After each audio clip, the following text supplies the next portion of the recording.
Okay, so we're gonna be doing this a little bit differently. Here's the brass tacks. I got some folks home, but we're gonna be changing up our language a little bit so we don't get caught. We don't get caught in a very compromising position. In any case,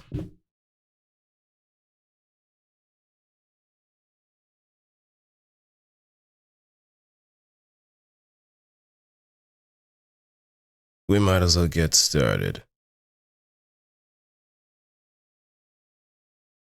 and get everything underway. It's just gonna be a little bit risky, so I'm gonna be either fork-hitting my language or just be as brief as possible. So I might not read the whole entire entry to a degree. I might not.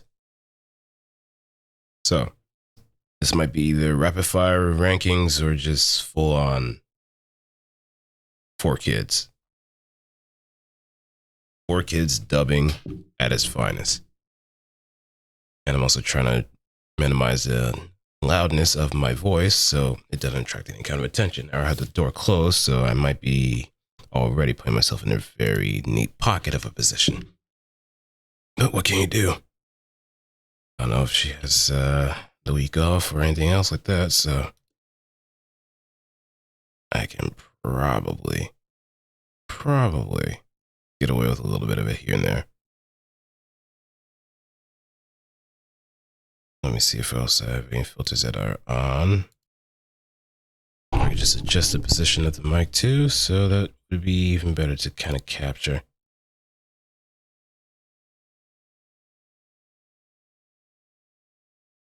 Yeah, I think that's better.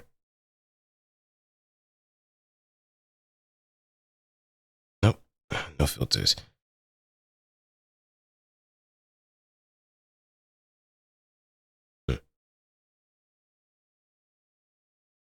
Alright, so we're going to be moving on to the red slime for the first thing of the day.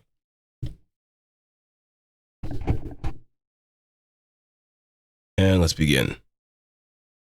A higher type of slime that possesses a body of a flexible red liquid. Compared with the slime, they are fewer in number. They live in places near human settlements like plains, grasslands, etc. They live amongst the regular slimes that inhabit the same kinds of areas. They're physically and mentally more advanced than slimes, especially emotionally.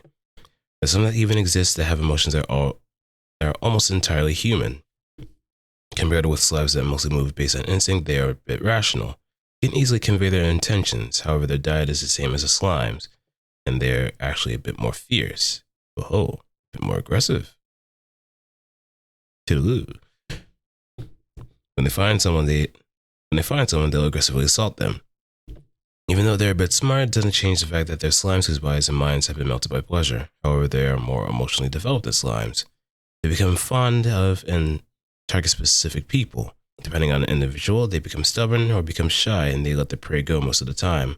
So they're usually less dangerous than they are supposedly compared to the lower types of slimes.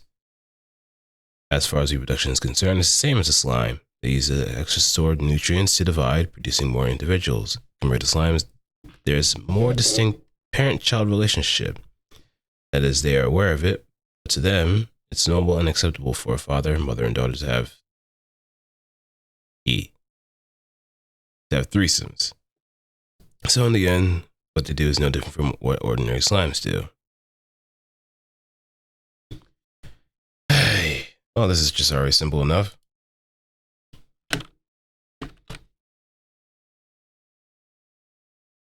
Simple enough.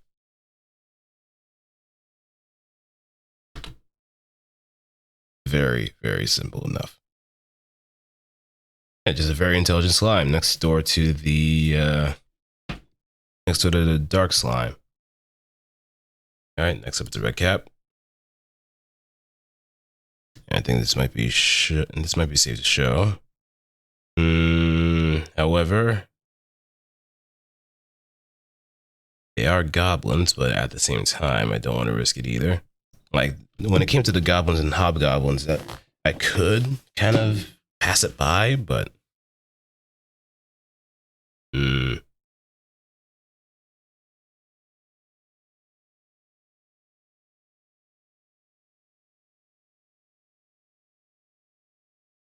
not in this situation. She looks very dangerous, though. I wouldn't want to get anywhere near it, too. So that's a no-go. Not even a headbat. She'll probably lop up my hands before I ever get the chance to. Then Xiang Mao. Or probably the panda girl, if we're putting it. Oh, you know what? Ursula, I'll dock her down to the S. No hard feelings. Alright, a kind of beastman peculiar in the Mistcontinent. Wait, let me also put this on stream too.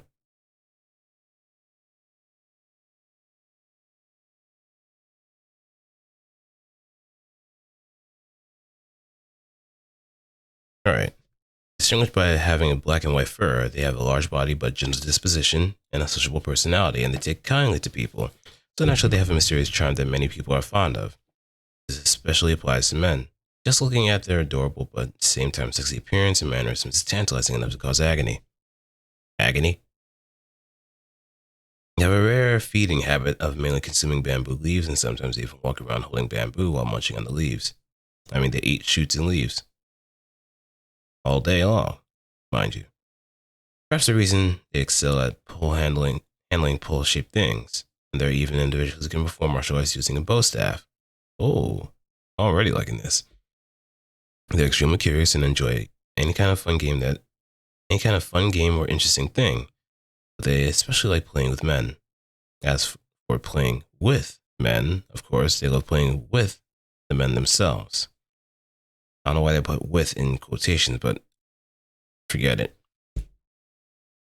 Although they do exhibit gentle and amiable behavior, once they find a man they're fond of, and the most fun thing of all is within reach, their eyes will light up ferociously in the manner of a beastman stalking his prey as they approach them. And then, unable to endure their skillful pull technique that involves fondling it and taking it inside their mouth, the man is being forced to play with them wait. The man is being forced to play with them. The man that is being forced to play with them will end up entertaining them by busting. While they're absorbed in the man's body, they become highly aroused. Once the play becomes serious, they recognize that they want to make it their husband and become pregnant with his offspring. And these lustful, greedy beasts won't release the man until their womb becomes full of seed. Also, it seems that they can't help but be delighted when they see their husband enjoy their own body. They said that they don't even get bored if they play with their husband's body all day long. And here's another terrifying fact. Just hit me, man. Just hit me. There's not enough terrifying things around this entire universe to deter me. Okay, maybe a few things, but we'll see. According to them, they have separate appetites for fun games with their husband and bestial sex for the sake of becoming present with their husband's offspring. There's more to why they're charming to people other than their outward appearance and mannerisms. Once a man learns the taste of their soft blue body, which is meant to be loved by a man, he won't even be able to think about letting them out of his arms.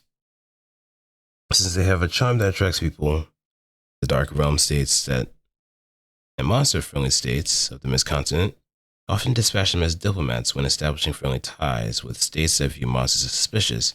In most cases, they're able to greatly exhibit their own charm and friendliness in the place they've been dispatched to. Then, if the men of the country have sex with them, they'll be completely won over, and the people's attitude will change toward accepting the monsters. Of course, that is not their main intention at all. It seems what's in their head is finding a husband in a fun and pleasurable manner. Okay, so I would say this is definitely an S. They seem pretty intelligent enough. And not like actual pandas where they could possibly just put themselves into extinction because of their behavior. And I'm pretty sure they make as really good pole dancers too.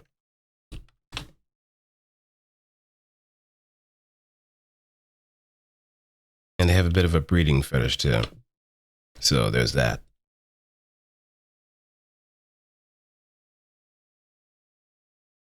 You know what? Forget it. I'm bumping it up. I make the rules. I made the sheet. Whatever I say goes. All right, we got the roper.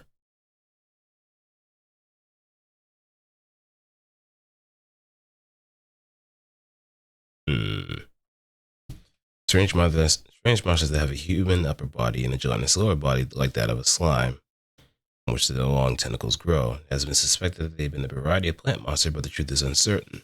Actually, they were not originally monsters to begin with, and their form is the result of parasitically infecting human women and fusing with them. Ropers start off appearing as egg-like, shell-covered spherical objects. The roper seeks human women with their tentacles and shove their oviposterior tentacle into the human's vagina and plant these roper eggs. Roper egg is implanted inside a human woman and will soon sprout like a plant, extending like a small tentacle. It will spread its roots into the host woman's womb and fuse with her. The roper parasite will then remake the host body within. The host lower body will change to become gelatinous like that of a slime, and numerous tentacles will appear from there. During the roper's larval stages, the host will remain their human consciousness as is. But because the fusion between roper and its host is incomplete, the tentacle will ignore its host and wriggle around doing whatever they please. In order for a roper to grow into adulthood, the semen of a man is a requirement. So that when the tentacles move around their own, since a man's presence, they will intertwine over the host's body. Tentacles wrapping around the breast will rub them quite roughly, others will violate the host's mouth, spitting out large volumes of thick, sweet mucus, which will arouse her wildly. And still others inserted into the vagina will stir it up while making alluring wet noises. This will cause her to cry alluringly and ecstasies allure the man. After enticing a man in this fashion, when he draws near, he takes the bait. He will be seized by the tentacles and have most of the semen milked out of him. After ingesting one seed, the roper will rapidly grow and completely fuse with its host. The next human that becomes an adult roper in this manner will have it and one with it, so she'll be able to control the tentacles on her own free will, as they are her own arms and legs. This is an F. Or at least a D. Next, we have the Ryu. Now, what separates the Ryu from a dragon? I don't know. We're going to find out. Well, starters, they're Lamia.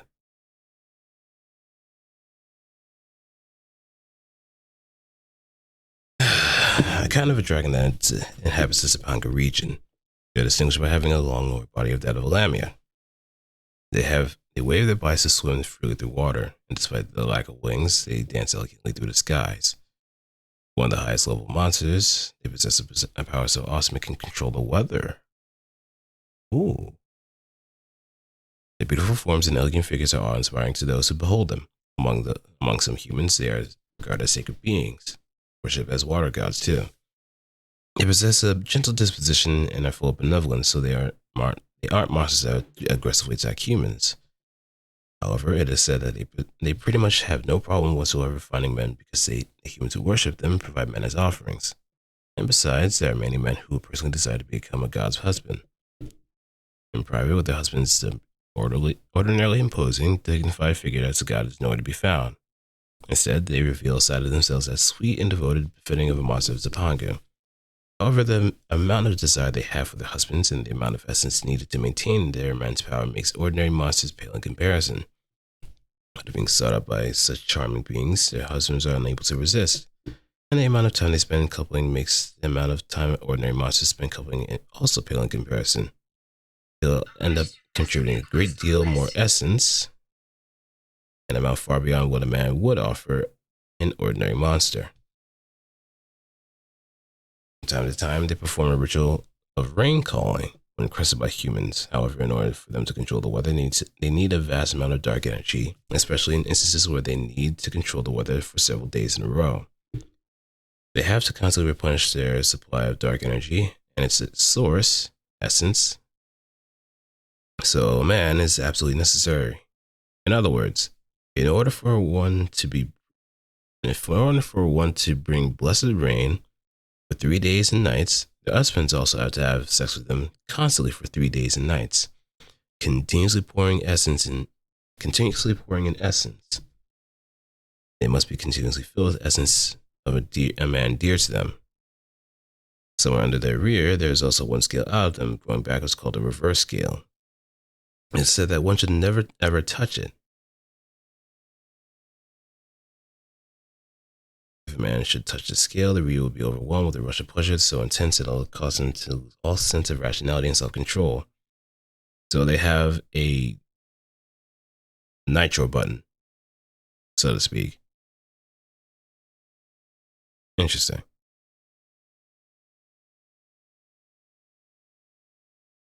Or while they become beings of lust and passion, transforming into female beasts who can think nothing of men, nothing but men, indulging in pleasure and filling up their wombs with seed. Anyone foolish enough to touch the reverse scale will find his whole body constricted by their lower body and end up being destroyed until they satisfy their urge. Additionally, just like the original race of dragons, due to their vast dark energy, they can temporarily change into the form of a massive dragon before the present Dark Lord took over. However, they don't like to intimidate humans, so they almost never show this form in front of them.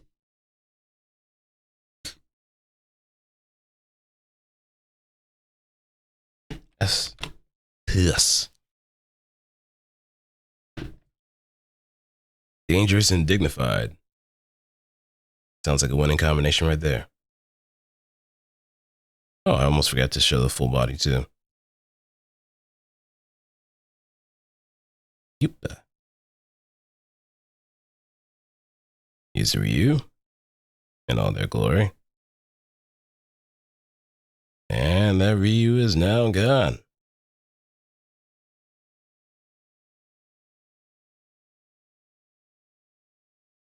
All right. Sahajin.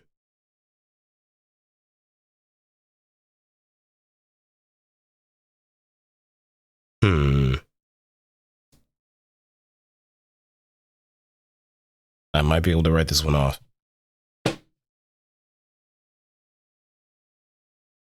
Aquatic monsters that live near the shores of bodies of fresh water, such as rivers and marshes. They're also called the Hangyojin. They are hunters who use their webbed hands and feet to swim around freely, accurately subduing their prey in the water. Normally, they're emotionless like fish, and they hardly ever speak, so reading their thoughts is an easy thing to do. When a man they're fond of comes near the water's edge, they move through the water, suddenly creeping up to them, then quickly leaping out and attacking them and beginning the nasty.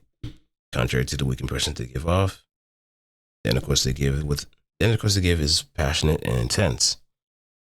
They appear to be mute and emotionless, but their love is related not through words or facial expressions, but through the sex itself. They express gratitude and fondness through cuddling and deep kissing, and when they want to express their love for their man, they push them down and jump straight to without saying a word. Ooh. From an outsider's perspective, it just looks like no. But the wild sex is their greatest expression of love. In spite of their extremely quiet nature, they express the love for a man or those they have in contact with them very frequently through kissing, fondling, and sex. As one can see, unlike their cold, silent exteriors, their interiors are actually hidden full of love and rich emotion. Furthermore, while they're engaged in sex with a man or someone else that they love, their ordinarily emotionless expression undergoes an unbelievable change, revealing great ecstasy and rich emotion. Even though they don't talk much ordinarily, during mating they naturally start to utter words of temptation and moan in ecstasy endlessly. What looks like clothing that they're wearing is actually part of the scales. These scales can be taken off or moved aside to make it more convenient. Occasionally, they molt, removing and discarding these scales shed scales can be worn as clothing, and there's a demand for them even among other monsters. These tight-fitting clothes emphasize the lines of a girl's body no matter what her figure, glistening in an alluring manner when wet. You can easily allow for sex with a man just by moving them a bit to the side. It's not difficult to imagine why these clothes would be treasured by monsters, further proving that one pieces are superior.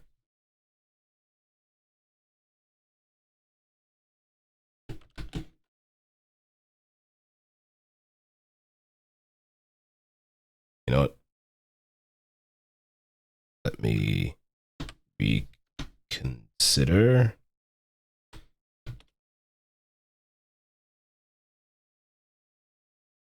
Yeah, these are definitely high potential. And it's usually like the quiet ones that are the freaky ones too. Usually. It's just that they feel they'll never get to that point eventually. Alright. The Salamander.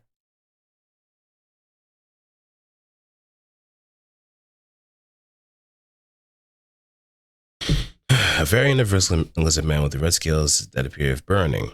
They inhabit places that with comparatively high temperatures such as volcanic regions and more.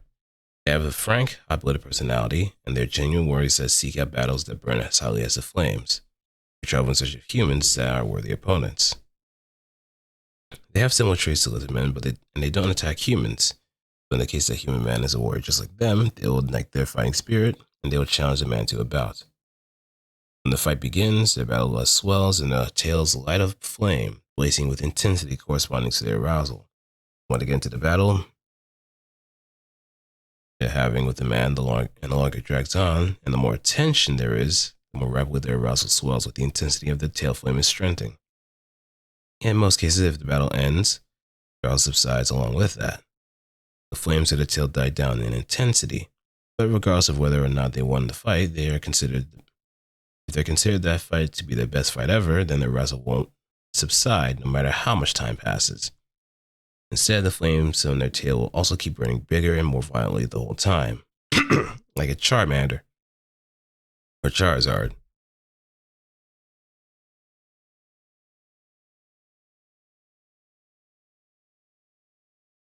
This proof they have acknowledged humans as their most worthy opponent.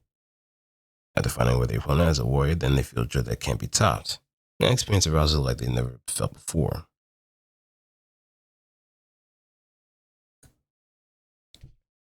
And then this arousal soon turns into another kind. Just looking at the man's face who turned out to be a worthy opponent will make his face grow hot.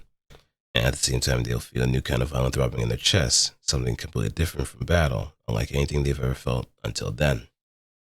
Then, while retaining their intensity, the flames of combat are also changed into flames of a monster's carnal lust for humans, making their body flush hotly.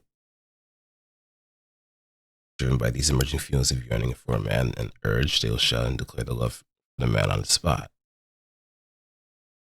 Oh. And seeking for him to become their husband and have sex with them. Even if the man refuses once the flames are flared up, they will never disappear. They'll chase the man even to the ends of the earth. Shocker! I'll chase you to the ends of the earth.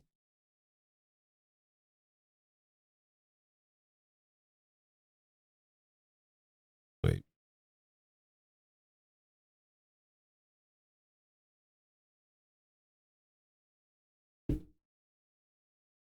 Man, this is so dangerous.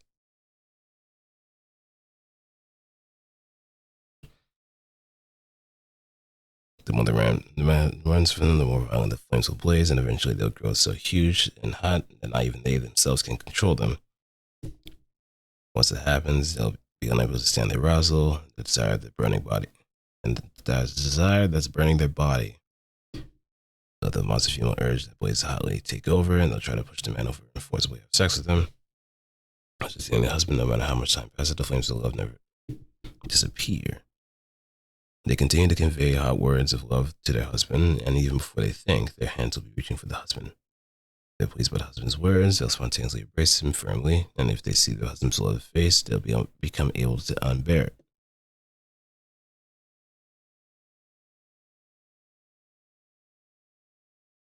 they'll become unable to bear it. They'll kiss so deeply that their tongue is licking it inside of their mouth. And if the body's flesh is seeking the husband's body and not able to bear it, they'll knock him down and straddle him while shaking their hips.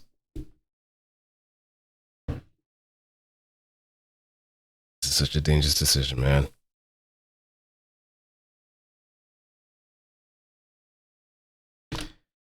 Let's say A tier, just to be on a safe bet.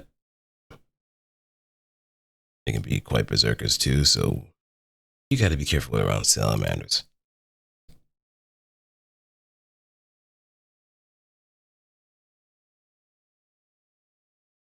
And we got the sandworm.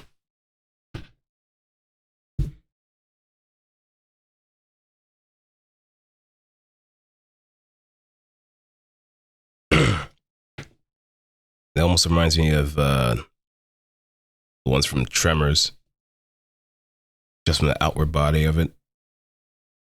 And quite frankly, you do not want to get eaten by anything from Tremors. Getting eaten by a giant worm is probably the most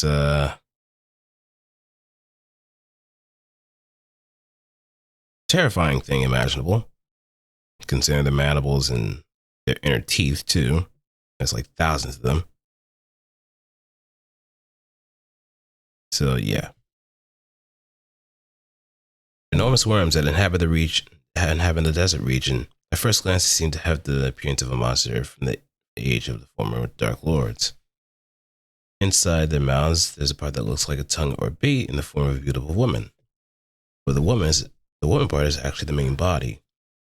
They can move freely as they're swimming through the sand, and when they dive into the sand by closing the part that looks like the mouth of a monster, they can store their soft, sensitive main body inside and protect themselves with a shell that's like a rocky surface. With low intelligence and a huge appetite for food and sex, they're dangerous predatory monsters. They normally lurk beneath the sand, but when the prey, animals, or potential human mate passes above them, they leap out, opening their shell and seize the prey inside their mouth, and drag it into the sand like a monster swallowing its prey whole. Ostensibly, it looks like a monster preying on a man, but of course the man isn't actually crunched or digested inside. Instead, he'll be seized and ravished by the beautiful main body waiting inside the mouth, using their entire body like a tongue. In contrast with the shell, the inside of the mouth is covered with soft walls of flesh, and these have a alluring soft body of a woman. This body is specialized for making love with a man, and the entire thing is like female genitalia. Every part of it is giving pleasure to a man, and it functions as a erogenous zone for tasting pleasure for him. Also inside the mouth, the mucus is called digestive fluid.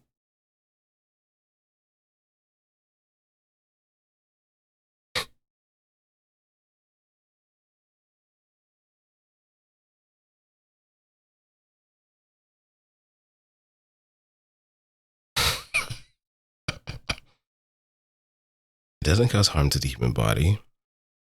However, it eliminates the resistance to pleasure by dissolving any clothing or armor one is wearing and sticking to the skin. They tend to be misunderstood because of the violent appearance of the way they capture a man.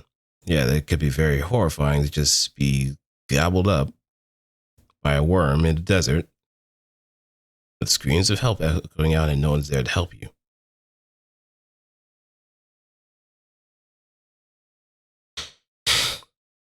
Yeah. I'm pretty sure it'll be a very traumatizing experience nonetheless.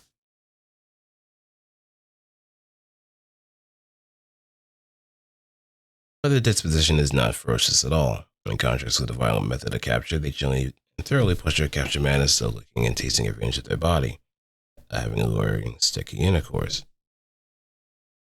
When they obtain a husband, they live together inside. The monster's method is to protect the husband from the desert's temperature, sand, and dryness. Well, that's a plus. In such circumstances, not only do they close their shell to keep the husband from getting a single scratch or grain of sand stuck on him, they also spread the wall of flesh and cover it with a mucosal digestive fluid, making the berry so durable that it makes them look paranoid. In this manner, when it becomes the husband, spend pleasure-filled days of having sticky silt, covered with flesh engulfed by the sandworm herself.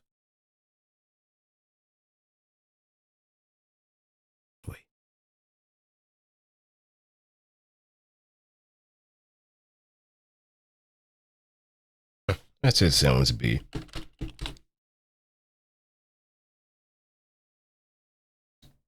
Just gotta be more than ones that take the surprise inside rather than let the thought of being consumed by a giant worm take over you.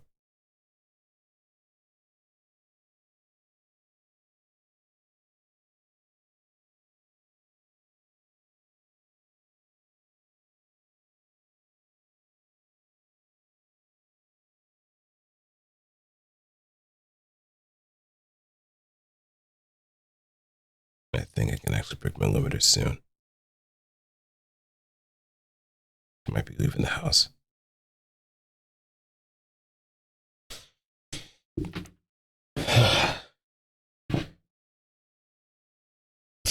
Excuse me. Alright, this is Tyros.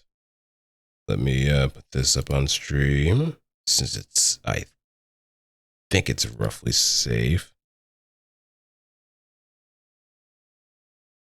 Roughly. The kind of beastman that worships god of alcohol Bacchus. And the characters of Shogoth. They play girls with uninhibited and hedonistic personalities who love music and alcohol. I spend the days playing the flute while drinking wine according to the teachings of Bacchus, which state person's rightful and true form is for a certain state of alcoholic intoxication will lead with everything laid bare. They are sociable and friendly towards humans, and if they happen to spot a human, they'll invite that person to drink with them repeatedly. As a matter of fact, they are also extremely lustful and amorous monsters. They basically view humans in a sexual manner, and it's their aim to get men drunk like the men they like drunk and have sex with them. Having received the blessing of the god of alcohol, the sound of the flute has the power to induce a spellbindingly pleasant intoxication, as if drunk with fine wine. And those who listen to its melody after being compelled to have a drink, any person, no matter how heavy the drinker may be, will fall into a state of pleasant drunkenness. If they play their flute,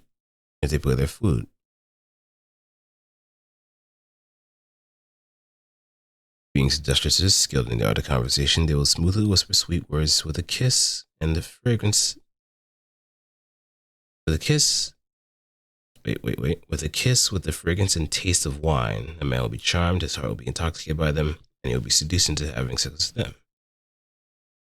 Like a virgin who's fallen in love, a man will be intoxicated by them as they whisper love with the sound of their flute, and they'll be embraced by them while in a dreamlike trance. Sex with them is like being gently guided, yet it's accompanied by pleasure sweet enough that it feels like it would melt one's body away. After spending such an unforgettable night, a man won't sober up from the alcohol intoxication, nor will he sober up from being intoxicated by them. Most men will end up becoming Satyr's beloved spouse and spend their days living in hedonism, indulging in wine and the Satyr's body. Additionally, they would also get involved with human women. In the case of men, they get women pleasantly drunk with alcohol to the sound of their flute and the sweet words, and seducing them. Without exception, women who fall into their hands are instilled with the taste of sex and alcohol. No matter how proper the lady, the uninhibited desire for sex and pleasure hidden within become made to blossom. Women who come to know the numbing pleasures of sex and alcohol will usually then become followers of Bacchus. And some among them will also receive the blessing of Bacchus and transform into Satyros. It's said that they will end up indulging in alcohol and their partner will live uninhibitedly. Satyros don't just drink, they also devote themselves to the development of superior wines. Satyros wine that they make is one of the most high quality wines at the sound of their flute. It doesn't ever cause a hangover and it always brings about a pleasant intoxication. But there must be a bit of water into it too, if that's the case. Also, it's said that if a man and woman with feelings for one another drink it together, their affection and lust for one another cannot remain hidden and will become exposed. And will definitely cross the line and become joined, so this wine is highly popular with monsters.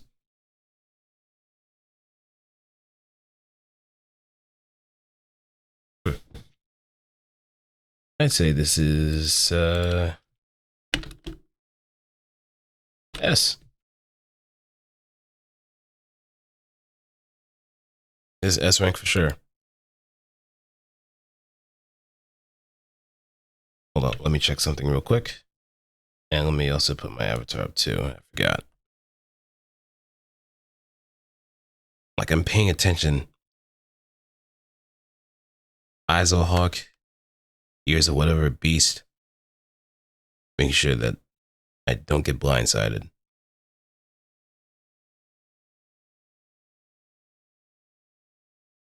And if I do get blindsided, I'm going to be in serious trouble.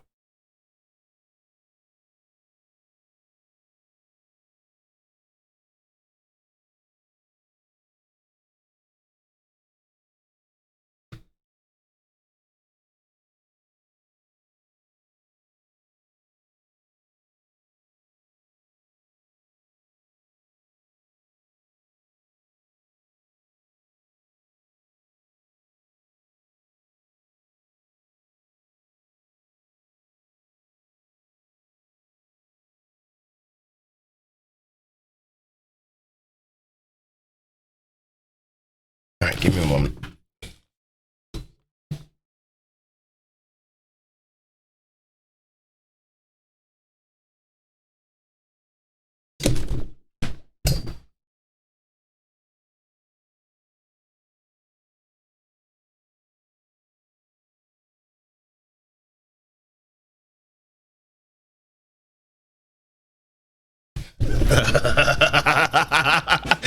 Oh, the limiters are off, baby. Now we're getting into the real deal. Sorry if we're going to be missing out on the smooth voice, but I might be throwing that in as well, just to get ourselves acclimated. But now we don't have a reason to hold back anymore. So I hope you're ready.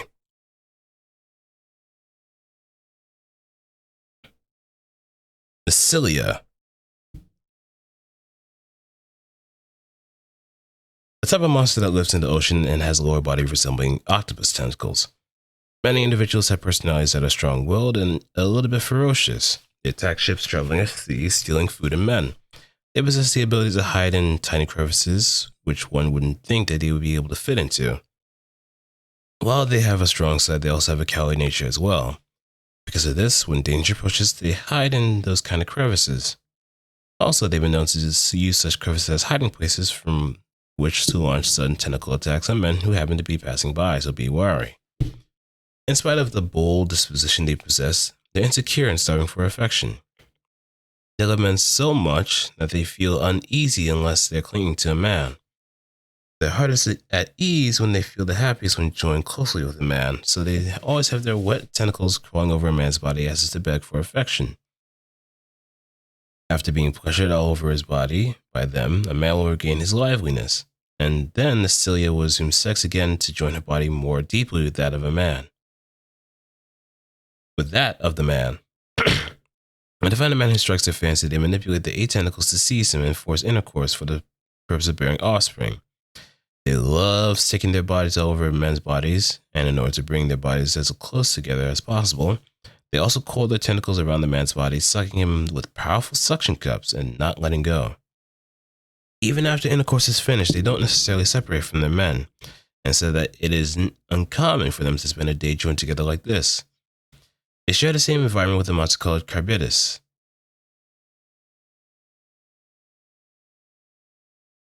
And were even thought to be sent for some time.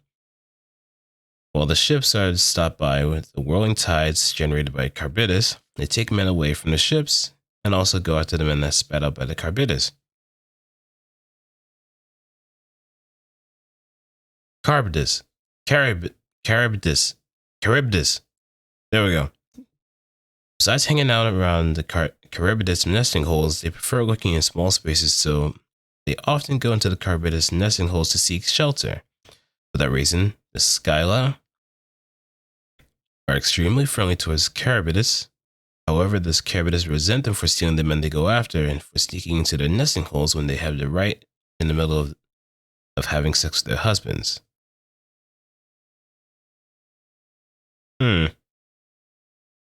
This is a B.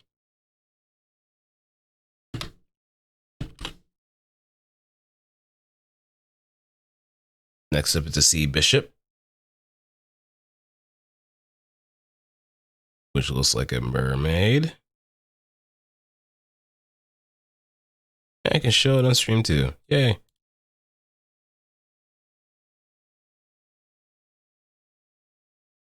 A type of mermaid that lives in the ocean. From birth, they are priests who serve the god of the sea, Poseidon. By rowing the power of Poseidon, they can perform a special ritual in which they can remake the body of a man to be able to live into the sea. A man transformed in this manner becomes a being similar to an incubus. Because of that ability, they're a necessary existence for all monsters to live in the sea. The race is a pillar of sea monster society. When unmarried, they do not stay and live in one place. They travel, journeying through all the world's oceans. When they find a human and a monster couple, they perform the ritual. At a glance, the ritual looks like a human marriage ceremony. But because they need to constantly infuse men with magical power, the couple will continually have to have intercourse right in front of the sea bishop during the ceremony. They have gentle personalities unbecoming of a monster. They never initiate attacks on human men. Furthermore, they have gentle hearts and a love of people. So, they save from drowning those who fall into the...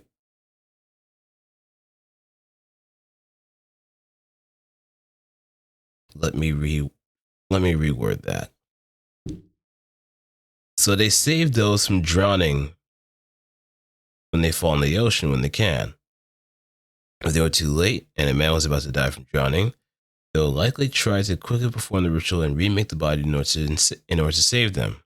Of course, sexual intercourse between a man and a monster is necessary for it, but in this case, they won't hesitate to use their own body. They go as far as offering up their own body in their attempts to save a man. Most of the men saved like this are moved by the dedication and choose to live together with them in the ocean. In this way, they can obtain husbands even without assaulting them. As written above, they are very unmonster-like, but they are very curious about sex too, and they have a wealth of knowledge, having watched many monsters have sex. Thus, once they start having sex, they exhibit strong lust like a monster, and they'll likely put it to full use, using their beautiful bodies to enthrall a man. As is the case with most monsters, it's almost impossible for them to go without having sex with their husband. After obtaining a husband or partner, they'll be living together, so they'll end up settling down in a specific place, and they'll perform the ritual in the ocean around there. They strongly wish for the monsters and humans to be joined together. In the region where they settle down, many humans and monsters will be guided by their hand, and the number of married couples will increase dramatically. S+.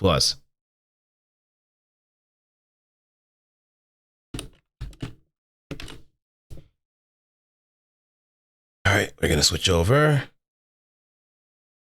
I think about it. They are very, very resolute into their purpose. And having the ability to... Now, it also kind of goes back to my question about how are you going to breathe on the water? Well, when we were talking about the... what was it?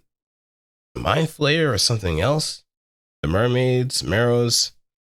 I was always asking, if you're being with them, how are you going to breathe on the water in this entire time? Well, there our question is answered. The Sea Bishop's blessing. They usually make sure that whenever there's a couple, they always grant the blessing to the individual so they can breathe on the water. And if they're not alone, if they're not a couple, and they're just living alone or they've been rescued, their bodies would be offered up. Well, I wouldn't say offered up. One's body would be pretty much taken in by the Sea Bishop, and they offer their own bodies in order to kind of begin the monsterization process to save you from drowning. So, it really does help.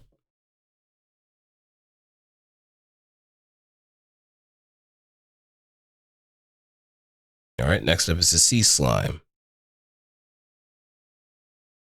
Looking very bubbly. And they look like a jellyfish, so it's going to be a bit of a deal breaker to some degree. But I digress.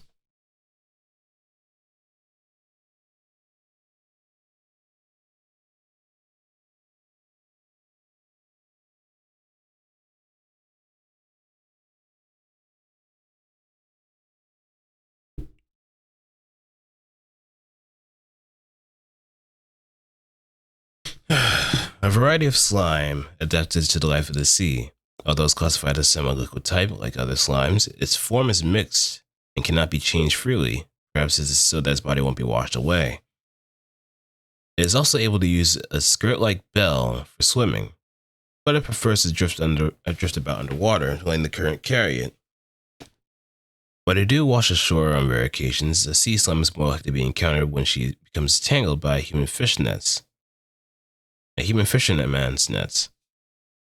Either way, once a human man passes nearby her, she'll spread her legs and bell wide to tempt him having sex. She seldom needs to chase her target. Fishermen on a long sea journey tend to be starved for female affection, and are unlikely to resist their charms. While having sex, she gets strongly swept away by the pleasure as if swept away by the ocean while swimming. If a man loves the body that much and has a way with her, she'll receive that pleasure with her entire body. And she'll also react by twisting her body and shaking her hips as if to match the returning pleasure to the individual. Even during sex, sea slimes may appear to be docile. However, once a man gets into temptation, she will not allow him to stop prematurely. Should he try to pull away, countless tentacles will emerge from beneath the bell and inject him with a paralytic poison. She will then start rocking her hips back and forth violently to produce pleasure in place of her immobilized lover. And she will not release him until she is satisfied or he faints from exhaustion. Let's keep that little fact in mind. Like her land-based cousins, the sea slime's main food is human semen. Any energy she doesn't have or doesn't need is stored within her bell. When it accumulates to a certain level, division occurs and the bell becomes part of the sea slime larva. A sea slime larva does not have a bell, and her lower body is completely exposed. This makes it perfectly convenient for her to mount the man whose semen she was created from, and receive the penis inside. She will then do her best to squeeze out the seed from her very tiny body. Yeah, no. Yeah, if you try to pull away or do anything that's gonna really fight or flight against her, I hope you have pantyhose on. Or I don't know how her tails are gonna reach though. Because jellyfish stingers are no joke. They are not a joke. You don't want to mess around with that.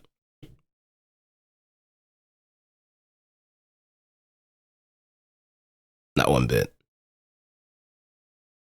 But I would say this is a B.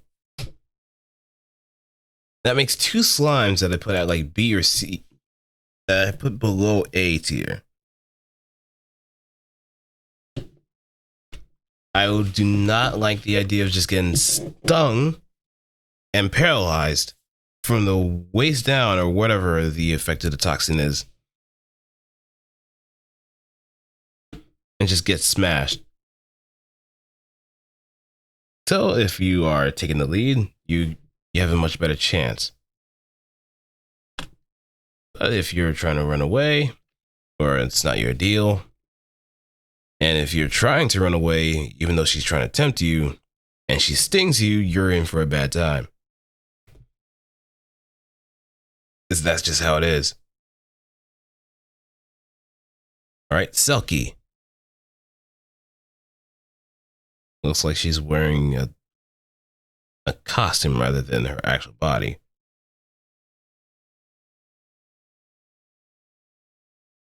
And after that, we have the poster girl of the monster girls, and it's like another poster girl. Dressed as if she were a cartoon mascot. Wait, let me put this on stream too.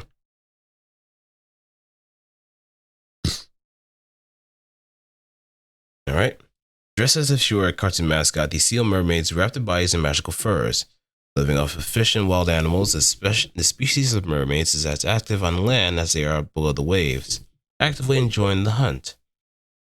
The magical energy of these girls soak into their pelts they wear, create a warmth that heats their bodies and allows them to live in the seas and on beaches that are freezing. They're also able to freely remove these magical furs, the body revealed being that of a beautiful human woman. When like this, Selkies are difficult to tell apart from the human women. They normally exhibit firm behavior that is full of confidence, but since they are stubborn by nature, they are not aggressive about sex with humans.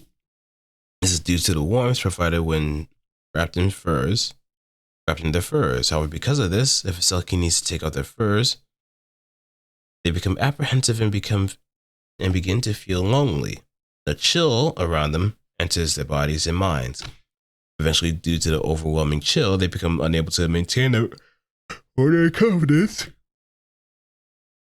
and firmness, and true nature, originally lonely and dying for affection, is revealed. Even though they normally treat men with confident indifference, when their fur is off, that's a different story. Unable to bear the chill, they will seek sex in order to gain the warmth of a man or of another human being. For that reason, one must be careful around them when their fur is off. They remove their fur for long periods of time in order to mend them periodically, but one should not approach them during such times. Also, their fur may slip off or get torn in the middle of hunting, so it's not uncommon for the prey to switch from a wild animal to a human man out of nowhere. After they felt the warmth of human even once, even when their fur is on, not feeling the chill, they will still prefer and seek out the warmth of a human. Additionally, those who happen to have a husband or partner will become miserable and helpless if not embracing their arms for the beloved, and they will come to desire always being enveloped in the partner's warmth. By pure instinct, they will fawn on their partner and beg for sex, and have them pour sweet warmth directly inside them that soothes their body and heart. The furs they cover themselves in also magically become flush with their skin and move and respond as if they become a part of their body. It's also possible for them to share fur with their partner, and many couples even stay together in furs, just like a Snuggie. Remember those? No? Well, if you do, congratulations, you're older than I am. Well, you're just as old as me. It's to protect the husband from the cold, and to protect the partner from the cold. The husband and partner. Rather to allow themselves to always be in the embrace of their partner's arms. Not only do they use the fur as a sleeping bag at night, they also have their husband or partner hold them tight inside the fur, even when hunting during the day. So it's like they're wearing them. There are even couples that stay joined together inside the fur whether day or night. Day and night.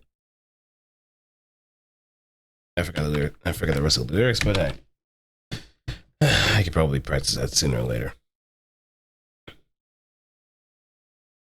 All right, Selkie is definitely an S. Like, look at their costume, so adorable. A little bit tantalizing too. Just have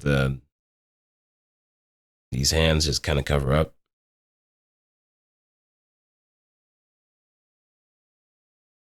All right, now one of the poster girls, the Shida Hebi. I'm pretty sure from the looks of it, this is a Lamia or a Baihu. Nope, Lamia. All right. A type of Lamia that only inhabits the Zapanga region. They are a monster that's easily distinguished by having white skin with little pigment, white hair, and the lower body of a white snake. They have a docile, quiet personality, which is rare for a monster. Those who behold their appearance are somehow given an ephemeral impression.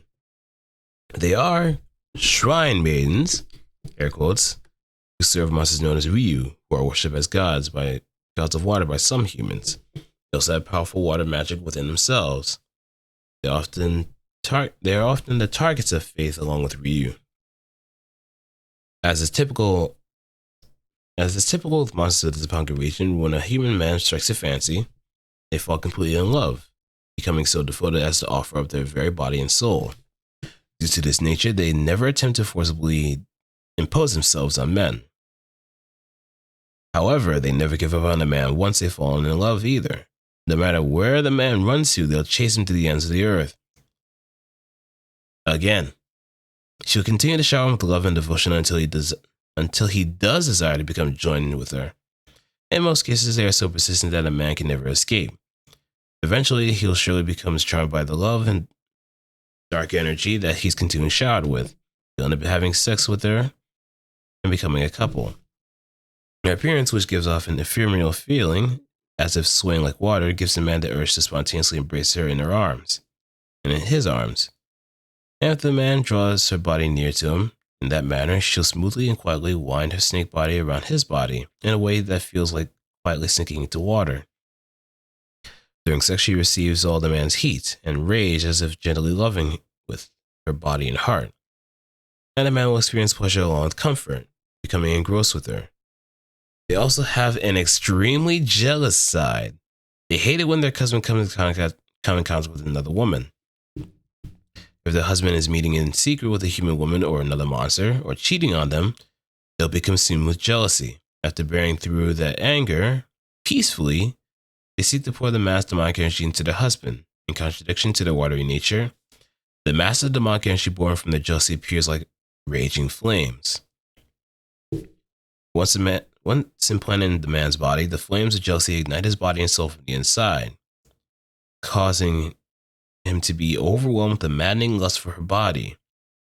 The urges brought on by the raging flames within the man cannot be satisfied by any female but her. Oh, that's definitely yandere.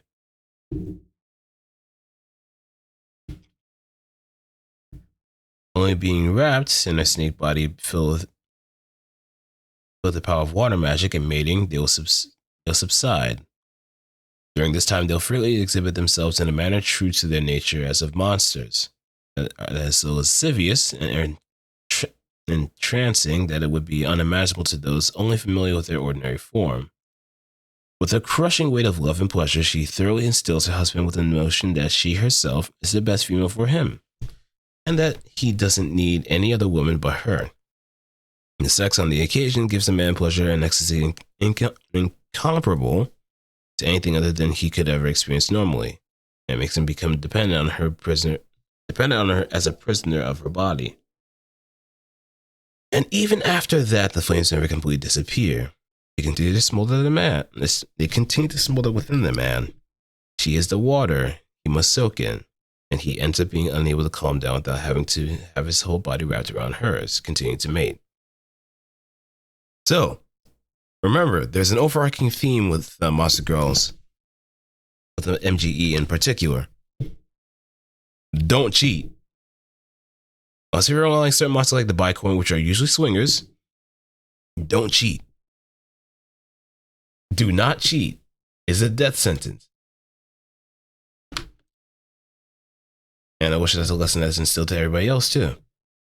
Don't matter who you are, what you are, don't cheat. If you feel like the relationship's not working out, break it off. It's much better that way.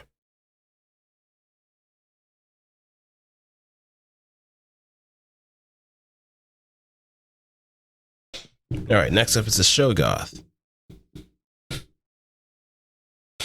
And let me take a few sips.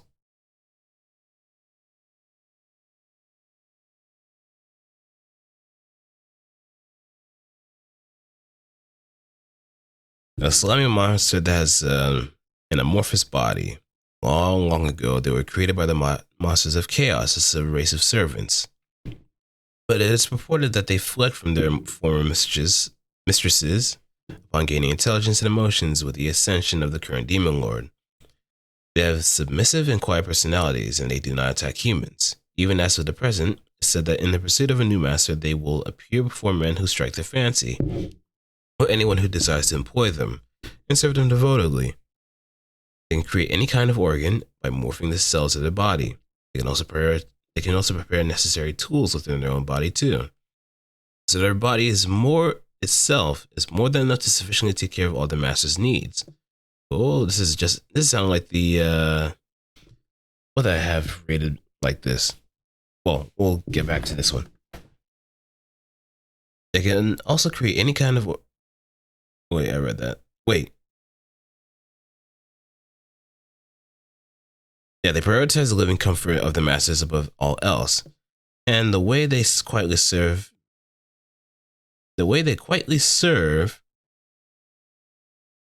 makes them truly ideal servants. They even give off the vibe of purity, which is unmonster-like.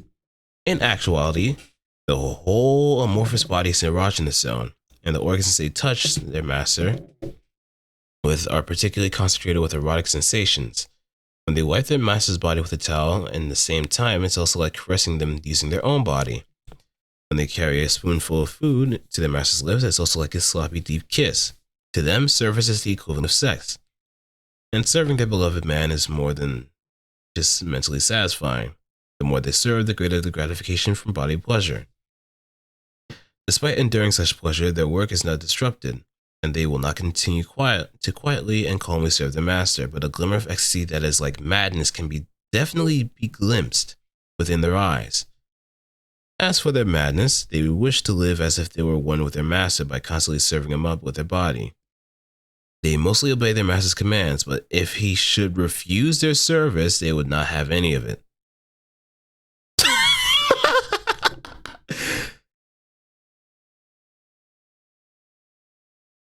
If he should refuse their service, they would not have any. They will make sure that you boss them around.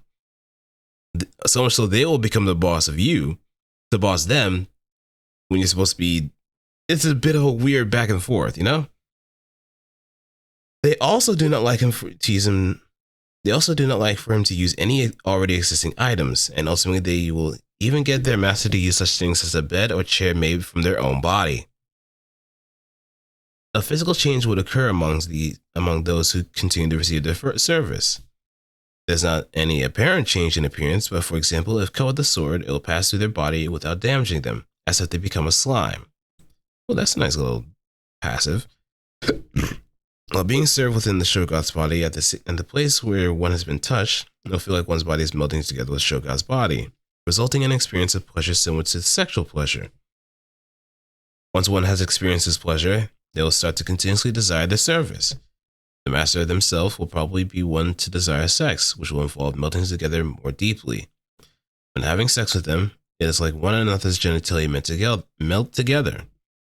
It becomes vague, and so much pleasure is induced that it becomes uncertain which of them is moving or which sensations belong to which person. Through sexual intercourse, their master will touch upon their madness and, like them, will desire for the two of them to become one. In this way, they will spend their lives having sex by melting together. It is purported by the ecology of constantly desiring to become one with their partner may be an incomplete imitation of the way that the creators, the masters of chaos, have sex with their husbands. Furthermore, it is said that the reason why they fled their mistress is probably not because they were unsatisfied with their employment, but they become envious from seeing the masters of chaos become one of their husbands and wish to acquire the husbands of their own. As clingy as they are, I am probably going to be slapping the same kind of ranking as the Nodo something. I had the name of it.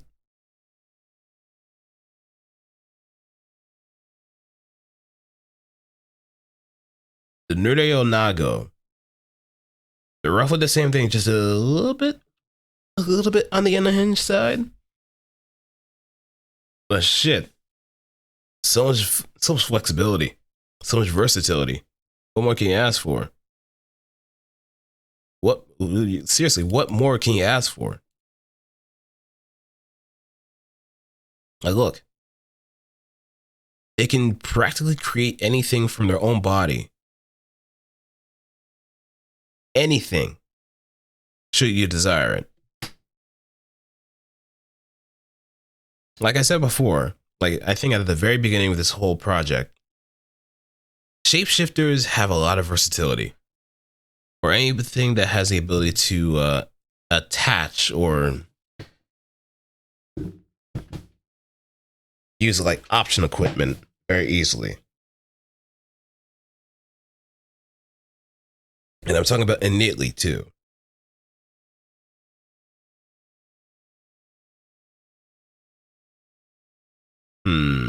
Siren. I'm gonna have to pass on this one. This is a no-go. And maybe Hebat.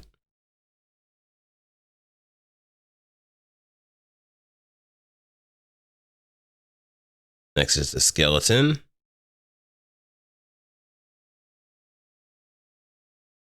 Which is rather interesting to say the least. But it's... I'm not having really good feelings about this one already. But you can say...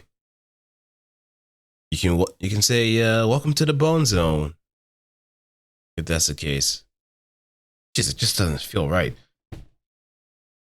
Human bones reanimate through the infusion of Demon Lord's power. They look like a kind of undead, but since their short-lived body was made through the infusion of Mama no Mana, they are a kind of golem, made using the bone as the material. Or it could be a type of ghost dwelling within the bones. That's another possible explanation. The opinions of researchers are split. Just as other undead, they retain memories and thoughts from when they were still among the living. But most of them have weak thoughts and have a fuzzy sense of self. When they get hungry, instinct pushes them to wander in search of mana needed to maintain the body. When they spot someone, their instinct as a monster stands out among their vague thoughts and tell them what they should do then. They latch onto the man or latch onto the individual and straddle them according to the voice that echoes in their head, and await their arrival of mana while shaking their hips as their bones rattle. The mana they acquire from having sex with a man, or anybody else in this manner, allows them to store up Mama no Mana and regain a bit of their thinking ability and sense of self. Due to that, new thoughts will occur to them, and they will feel that the sex they just had now was pleasurable and the mana was delicious. And they'll have self-realizations such as and then they'll end up having sex with the individual more than before to sate the desire that sprung forth. From then on, every time they have sex, the sense that it feels good and is delicious will swell enormously within them, and the self-desire to have sex with a man grows strongly distinct, eventually becoming the driving force of their actions. For long, they begin to sexually impose themselves on the man on their own free will instead of just instinct, and the movement of the hips and the gasps escaping from the lips will change to reflect the enjoyment of pleasure. Perhaps because they are the ephemeral bone constructs, they don't have much strength. And a strong force can shatter their body, but they always come back together. Once they give chase, they tend to follow you everywhere. So it's very troublesome. But once the hunger for spirit has been sated, the self-motivation and thoughts that arose during sex have been satisfied by sex. So they once again become spaced out and grow docile. Once they begin to become spaced out, the only feeling that remains is the desire to be with the man who poured mana inside them, and instead that they'll entrust their thinking to the man and follow his orders. Zombies and other undead-type monsters can fundamentally never arise from a man's corpse. However, in the skeleton's case, Mama no Mana doesn't dwell within the body itself is made up of Mama no Mana. They are an exception, and men's bows can become monsters too. Even in that case, the body is still a female body. That's weird.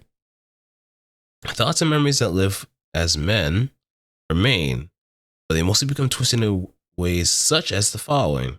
When I was alive, I was a woman, and when I was alive, my best friend was my lover. Holy shit. There is a class of spells used for manipulating the dead known as necromancy, but if used when a powerful monster is nearby in a dungeon filled with Mama no Mana, or in a Mama no realm, is incredibly dangerous. Upon raising a skeleton, it will be infused with Mama no Mana, Mama no Mana, and become a monster. After being just born, she'll be very hungry and will probably attack immediately. I just... Yeah, nah, I'm good on that. I'm really good on that. Never, just forget it. All right, the base slime. I don't want to put that on stream because it's a little bit risky. Even though I have put up slimes before, they just weren't shown that way. All right, some liquid monsters that mostly live in plains, grasslands, near towns, etc. Their blue, half-transparent bodies are flexible and can change into various forms. They're intelligent enough to speak, but their thoughts are simple. They instinctively wander around and search for human men who will end up as their prey. When they spot a man, they extend their body and seizing him, sealing his movement. They ingest the seed and light them from the man's body in a manner that appears almost like sexual intercourse. They can milk that seed using any part of their body. A captured man will be enveloped by the entire slime and given rapturous pleasure. As they store up nutrients, the excess portion of the body that doesn't form in the shape of a woman will accumulate under their feet. As it increases above a certain amount, the slime will divide, giving birth to a little slime that looks just like herself. Right after her birth, the slime's head is full of thoughts of feeding. She'll immediately have sex with her father, who is right above her eyes, right before her eyes. Until the little slime grows to a certain size, she will cling onto her mother's sexist part and continue ingesting seed from her father and with her mother. Oh God, it's just feeling uncomfortable. But I gotta power on through. That's what kind of knocked me out of the running with the Dark Elves. This whole Sweet Home Alabama thing. Because of their simple structure, slimes are extremely adaptable. Also because they're easily influenced by magical energy and the environment they evolved and transform in various corresponding ways, so there are numerous subspecies. These include the aforementioned red slimes, green slimes, bubble slimes, and dark slimes. It's also said that by continuing to have sex with a human man or moving to live in another land, they can even change into another slime monster, a slime family monster. Yep. Yes.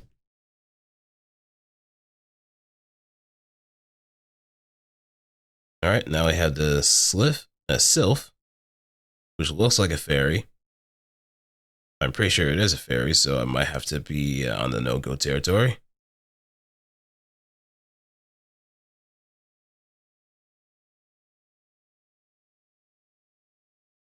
I don't know with this one.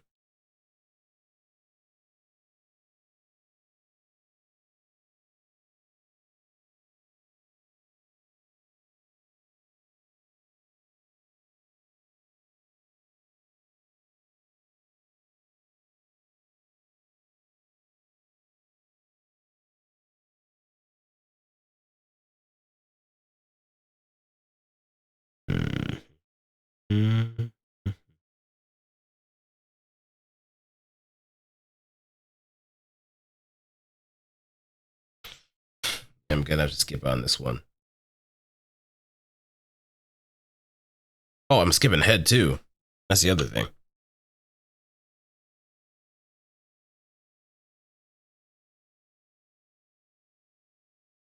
But just on the safe side, I might have just put the sylph as the no-go, just to be on the safe side. We have the soldier beetle that's next.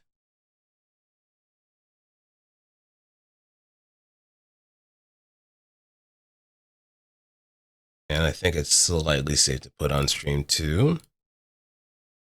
It's just a little bit of peekage. A little bit.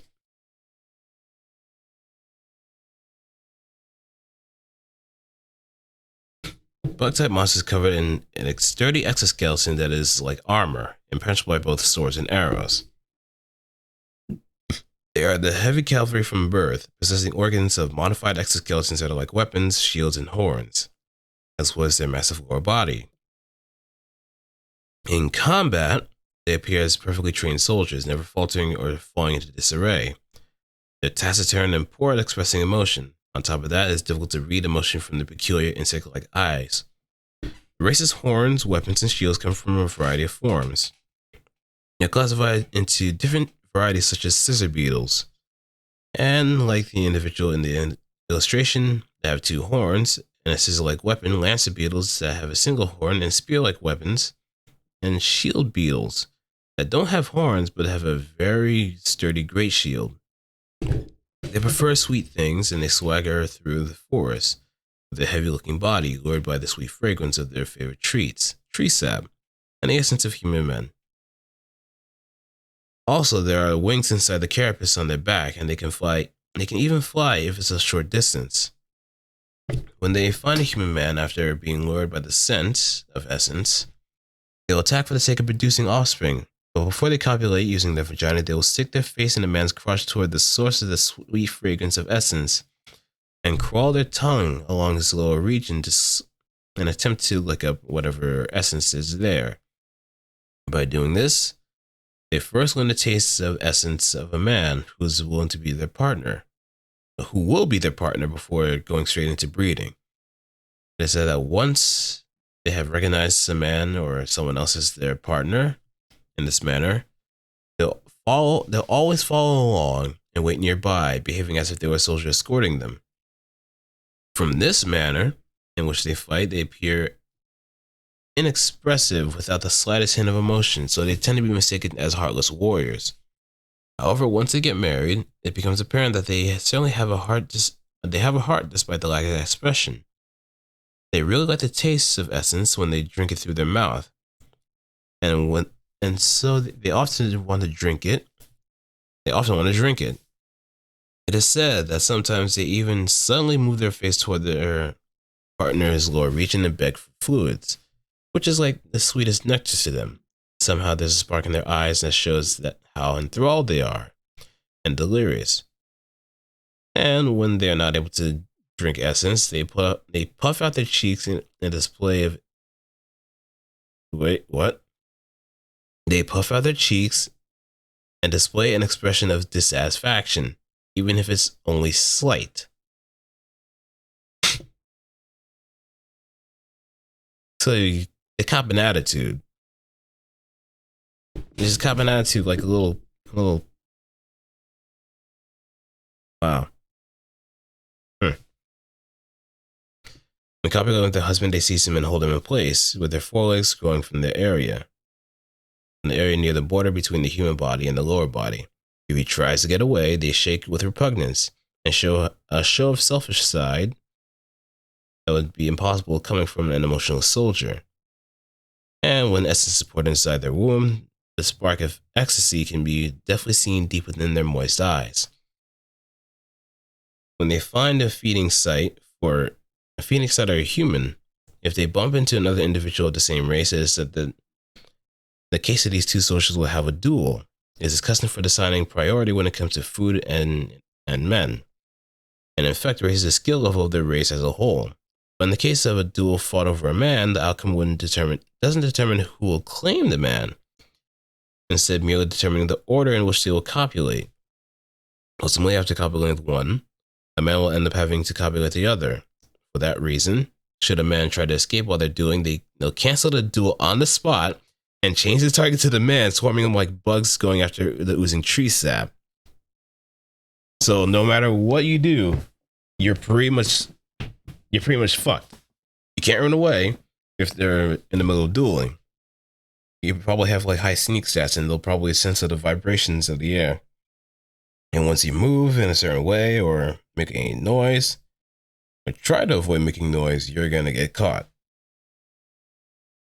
Whoop whoop.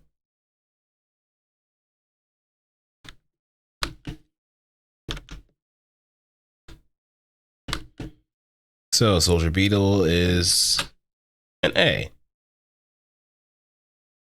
I like it.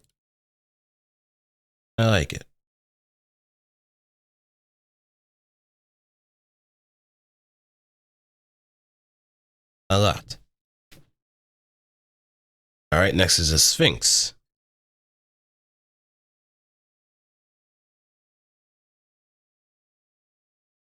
And I'm glad I switched away, because that would have been really bad. Alright, tea time.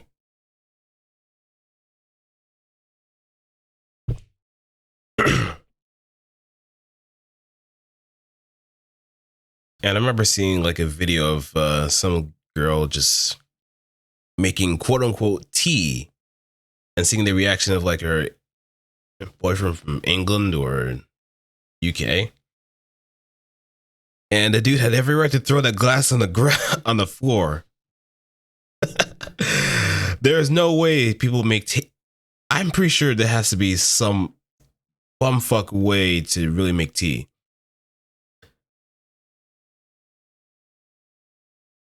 It's just way too complex. Way too complex for making tea like that. We can all you can do, all you really do, is boil some water. Oh, that's another thing too. She didn't make the tea in like from a kettle. No, she made a tea from pouring water and then milk, putting a little bit of ice, and then putting it in the freaking microwave. And then puts the tea bag inside.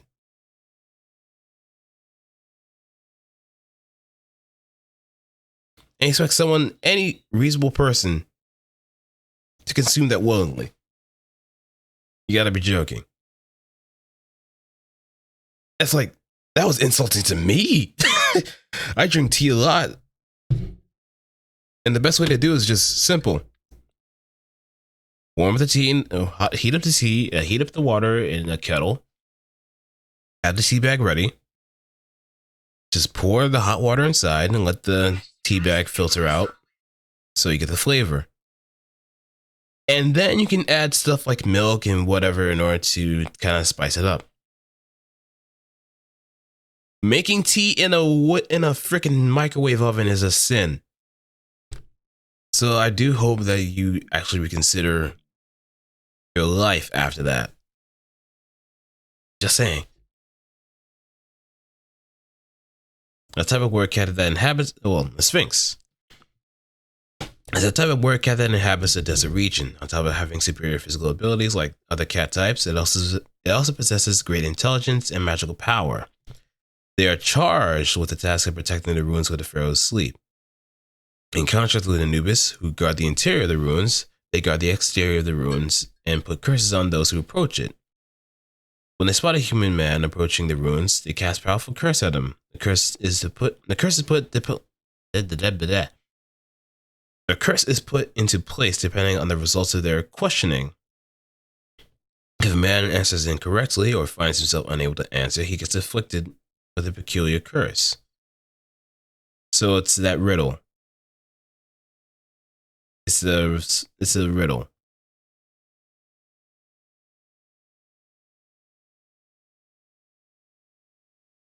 I forgot how the riddle went though. A man charmed by the Sphinx due to the curse will long to be reliable. Man, I cannot speak. My sleeping habits are really getting the best of me. A man charmed by the Sphinx due to the curse will long to be ravished by her and offer his body.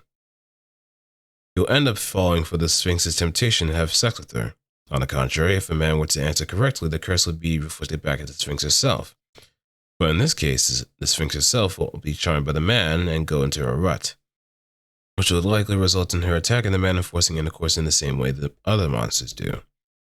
And then the Sphinx straddles the man and shakes her hips wildly like a beast and milks his mana, as if to punish him for approaching the ruins. Even in the middle of this sex, they'll cast the curse again. However, the time they're casting for when the man is no longer all there due to the overwhelming intensity of the pleasure.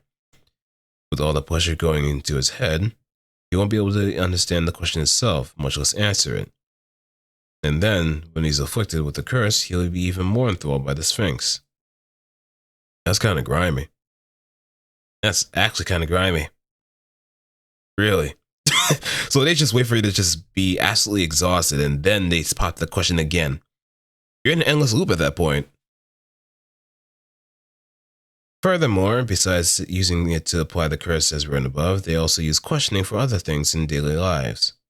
They often make their decisions or judgments depending on the outcome.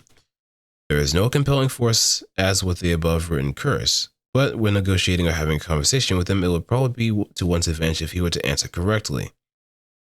Additionally, unlike Anubis, they don't have much loyalty towards the pharaohs, and their objective for protecting the ruins has been replaced with looking for men.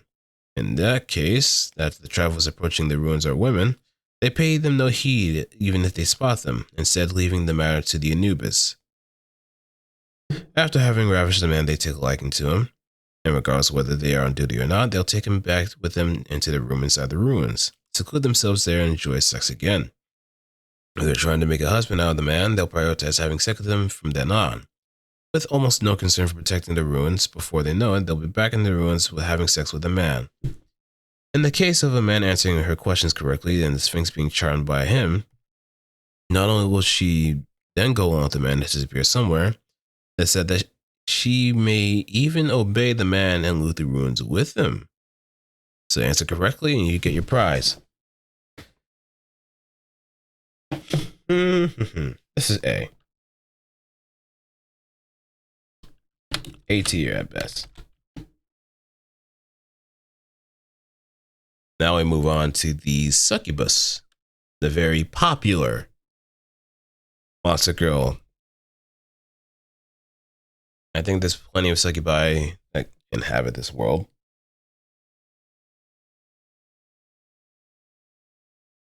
Some are teachers, some are preachers, some are reachers. They're everywhere.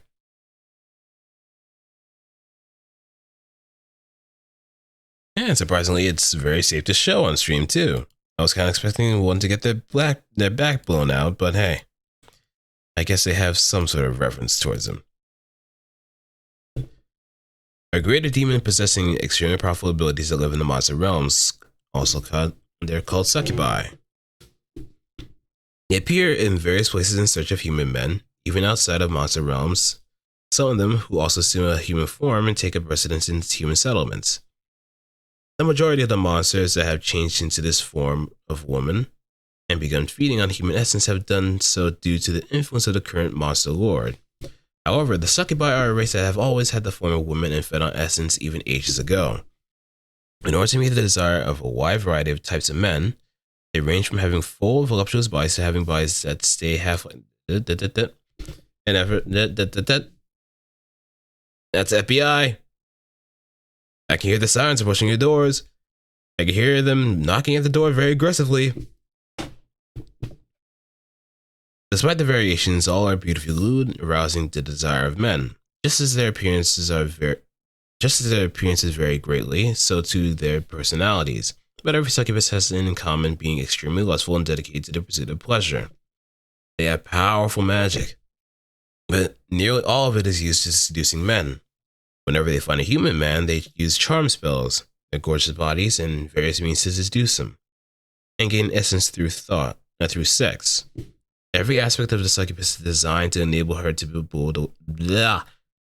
Help me! Every aspect of the succubus is designed to enable her to bewilder men. Few, if any, would be able to elude the temptation, save for those men who possess truly remarkable willpower. After gaining essence, if they fancy a man, they'll bring him back to their residence in the monster realm. They also attack human women as well. They pour their mana into their partners through sex and change them into succubi like themselves. Humans who just barely changed into succubi are called lesser succubi. Additionally, succubi can transform into men as well. That's an interesting little tidbit.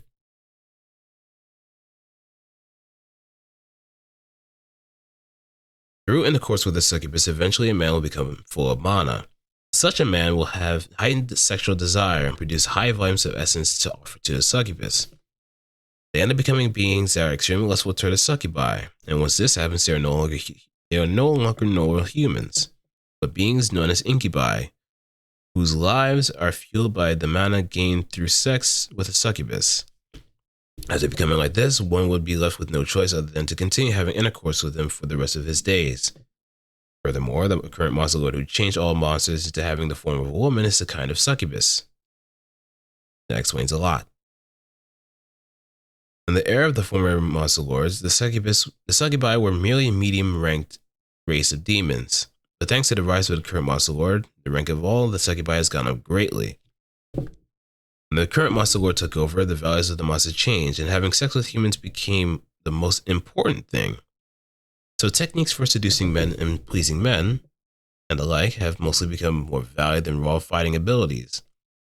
That is why the monsters acknowledge them as superior. Through the influence of the monster lord, the appearances of all monsters have greatly changed. All their wicked and warlike monsters have become instead lewd and lustful. When the beastmen came into heat, they seek human men. Many of the monsters have started to enjoy intercourse with humans for the sheer pleasure of it, even when it's necessary for feeding or reproduction. All these changes were fundamentally influenced by the nature of the succubi. At present, it would be fair to say that the succubi are representatives of all monsters. And thus, we are here.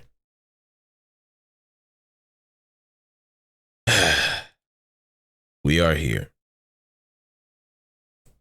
We are actually at the halfway point and we're making good time. In fact, we're almost done. Excuse me. Just a little bit more. And we will be on our very merrily way to finish all this off.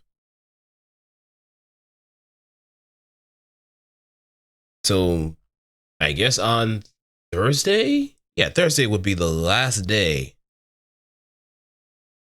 if I continue at this pace. All right, well, next up we have the tentacle. It's just a whole mass of what you would think. Tentacles.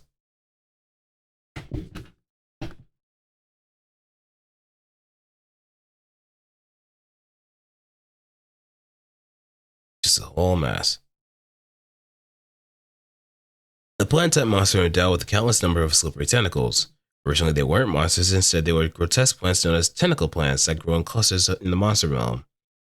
But after building up enough demonic energy while continuing to enviously observe the sight of monsters having sex with humans, they became monsters themselves. But before becoming monsters, they were tentacle plant leaders possessing high intelligence so they could communicate and manipulate the tentacle plants around them. Because of the natural ecology of tentacle plants involving pleasuring and sipping energy from prey, they are intimately familiar with all the erogenous zones of the human body from birth.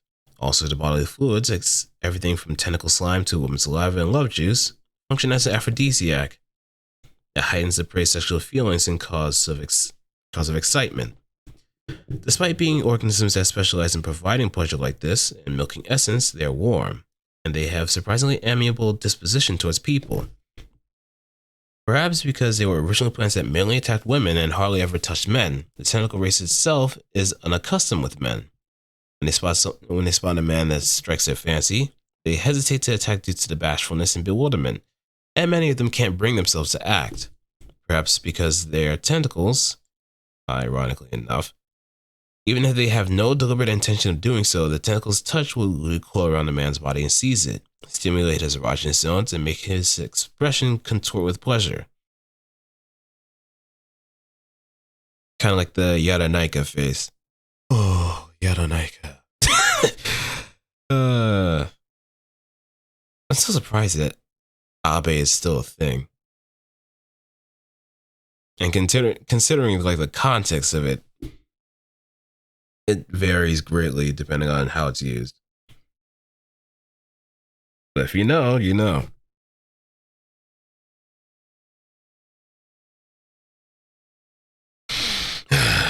The moment they see that expression, they tremble as arousal is born within them, pleasuring their oh my god, pressuring. No, please. Get yourself together, Google Shift. You got this. Maybe sleep deprived, but you got this. Pleasuring their prey. Jesus Christ. Pleasuring their prey pleases them more than anything else. Say that 3 times fast. Pleasuring their prey pleases. Pleasuring their prey pleases. Pleasuring their prey pleases. Sweet Christmas this is just wrecking me more than anything else. And the tentacles' instinctive desire to do the nasty awakens to the degree that both their mind and consciousness grow syrupy and sloppy. Upon awakening as an essence-milking organism, they use their variously shaped tentacles to coil around a man's entire body, crawling over, licking, teasing, jerking, and sucking, completely covering a man's body with endless varieties of pleasure. If the vagina mounts tentacles or a female body engulf a penis, when seed is released, so much pleasure attacks a man that he becomes dazed. When they see a man go silly from the pleasure they themselves provide, their instinct as a tentacle makes them experience the greatest ecstasy and fulfillment. However, if they acknowledge a man as their husband and their desire and their instinct as a monster female fully takes root, they won't be able to be just satisfied from that. And it causes a new desire to arise, a new instinct to immerse their beloved husband in pleasure and drown them in their affection. If that happens, sex with him won't just end with sipping a little bit of essence. They'll coil their tentacles around the husband's arms and legs so that the entire thing is engulfed and can't get away. And they'll repeatedly caress and squeeze out the essence from using their tentacles and female body. Furthermore, because of their amiable personalities, even when not having sex, as if to seek affection or as if a parasite, they seem to always wrap their tentacles around their husband and try to cling to them. Since they are monsters, their love is absolutely directed towards men. But when they see women, they think she could become more wonderful if she had a look of ecstasy on her face. And then they just crawl to their tentacles over the woman's body, igniting the tentacles' instinct. By the time they realize it, they have made a monster go wild with passion and made a new married couple. It seems going out of control after immersing a human woman in pleasure and changing her into a monster is something that is considered embarrassing according to their personality, and something that's parentally a concern to them.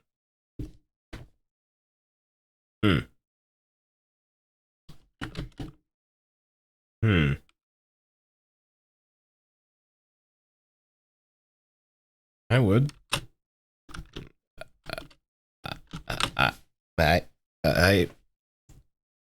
It wouldn't hurt. I mean, it wouldn't hurt much, right?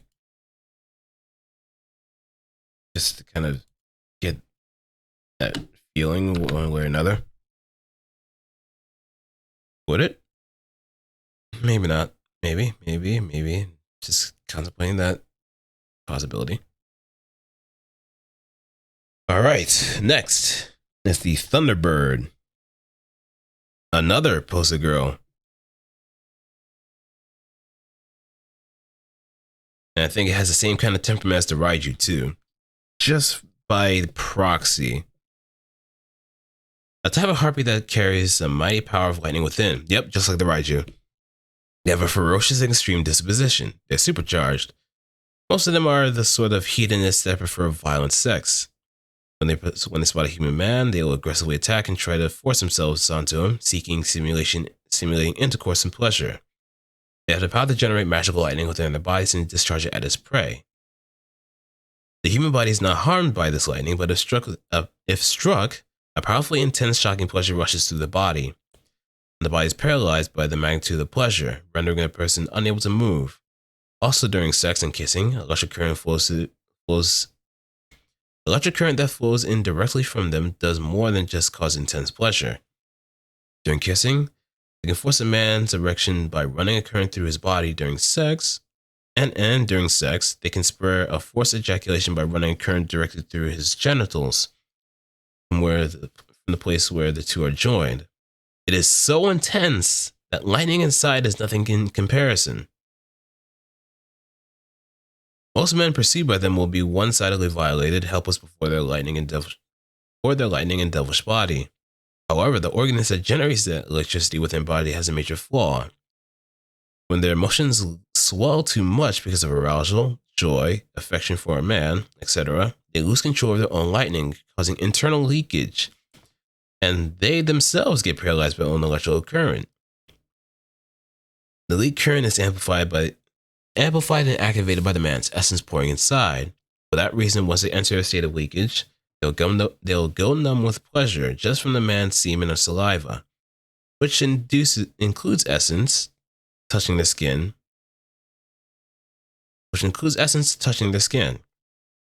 Even just a kiss will be enough to cause a mind-blowing pleasure.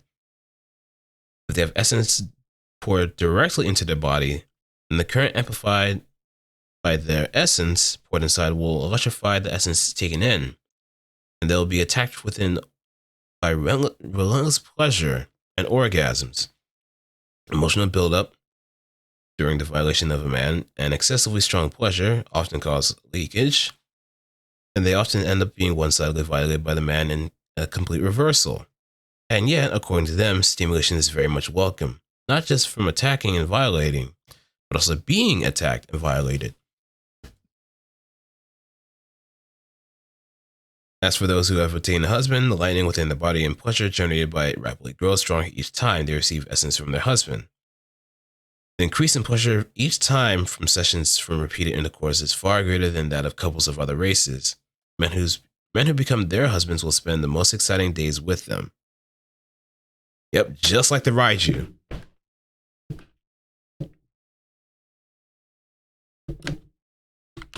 Anything of the lightning element is pretty much a super freak.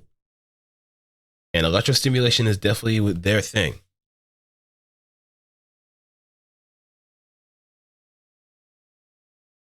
It is definitely their thing. Next up is Satania, which is very beautiful, but I can't show them because the Yiddies are out. The queen of fairies that rules the fairy kingdoms. Unlike ordinary fairies, their bodies are roughly the same size as humans. Hey, finally passable.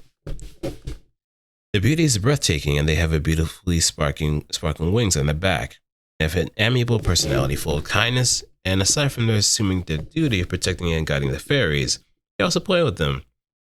So kind of like big sisters, they're childish fairies too. Their bodies are mostly made up of magical energy, and even among the fairy family, they possess an exceptionally high amount of magic power. By praying, they can heal the wounds of all the fairies, and they can protect the fairies from all manners of danger with their protection spells. If someone's attacking the fairies, they can quell malice and animosity by using magic. As they're being pacified before they know it, assailants will find themselves playing with the other fairies. Originally, they were not monsters, but individuals that have changed into Succubi to the influence of demonic energy as treated as monsters. Their elegant appearance gives off an adult impression, but in actuality, just like ordinary fairies, they are mentally childish and love the fun games and delicious sweets. They themselves as big sisters. They style themselves as big sisters, but on the other hand, they like to be spoiled and will sulk if not treated in that manner.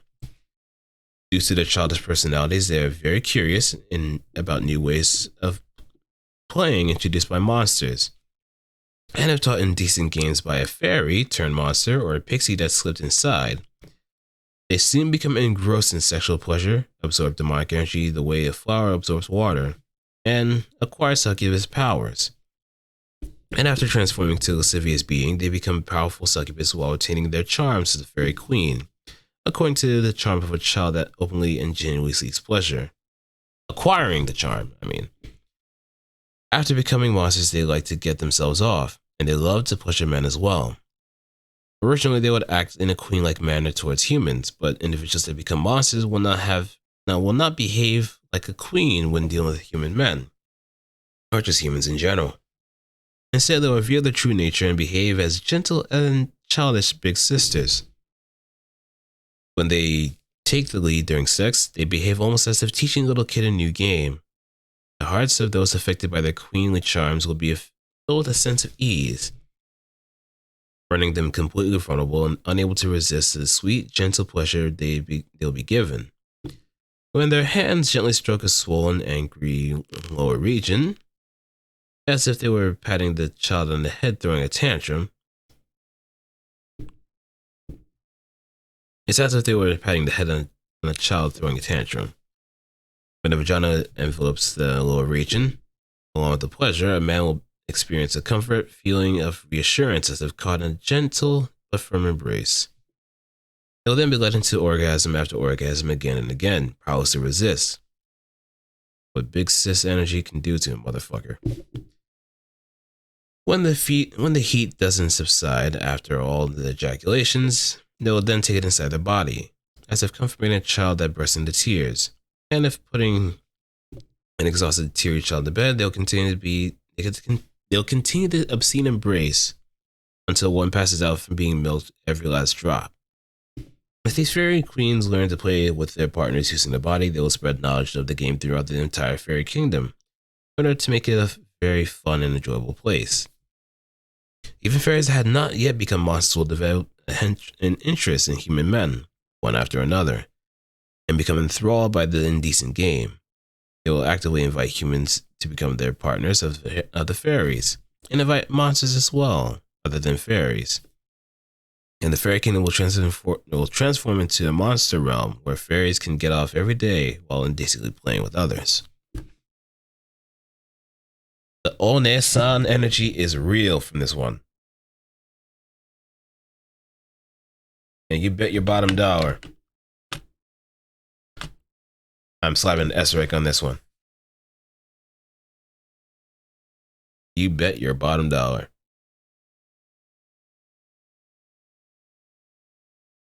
Next up is a Tritonia. Looks like a sea slug. They are monsters who live in the ocean. Oh, wait. No, this is also relatively safe to show, too. Yay.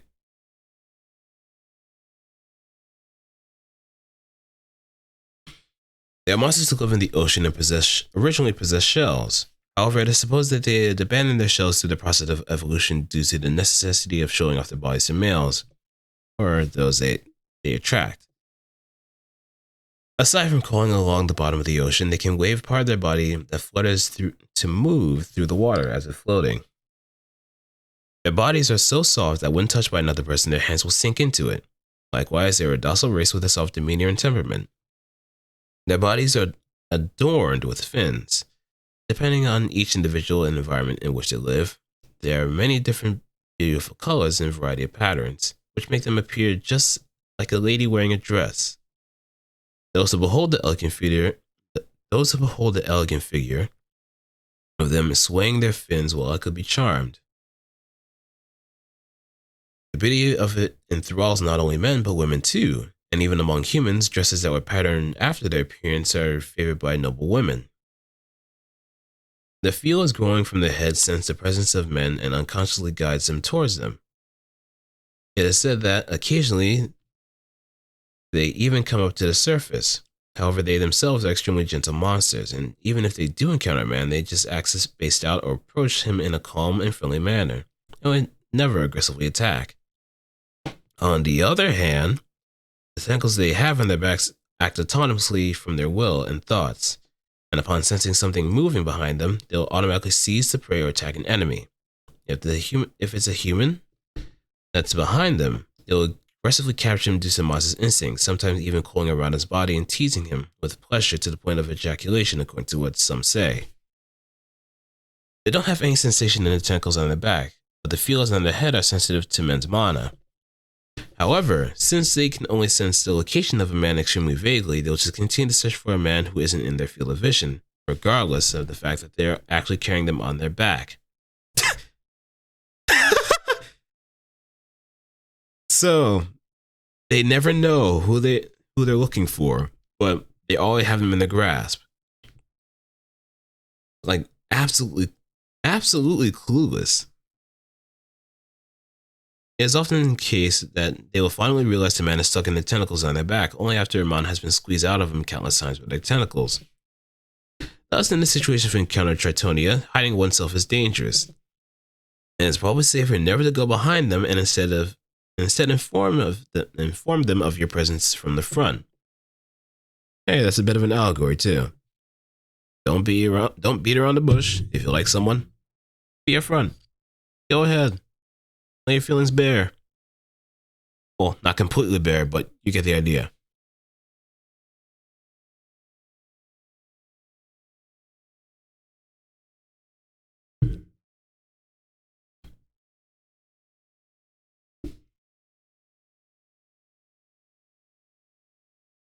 They have a bit of a habit. They have a habit of recognizing things that have sunk into their own body as belonging to them. In the case of someone that buries himself in their body, or even if they themselves to look after him, embrace someone who has been violated by their tentacles. In either case, they'll recognize they'll recognize the person as their husband or partner, and seek to copulate. When having sex, they'll embrace the individual to hold them inside their soft body, and to do it while gluing each other's bodies as closely together as possible. They like to have their husband or partner's body sink inside their own more deeply. Besides deeper pissoning, such things as deep kissing and burying one's face in their soft breasts are also likely to greatly please them. Also, it's not just a man's body they try to make sink inside. If it's an unmarried individual, she basically won't refuse any man who wants her. And toward the man that becomes her husband, she'll show deep tolerance as if she's willing to accept anything. When a man seeks them and begs for their affection, they experience a powerful joy as if their husband's heart is sinking inside with them, becoming theirs. So they repeatedly gently embrace and have sex with their husband, continuously providing pleasure and comfort so that they will be dependent on them. This is an S.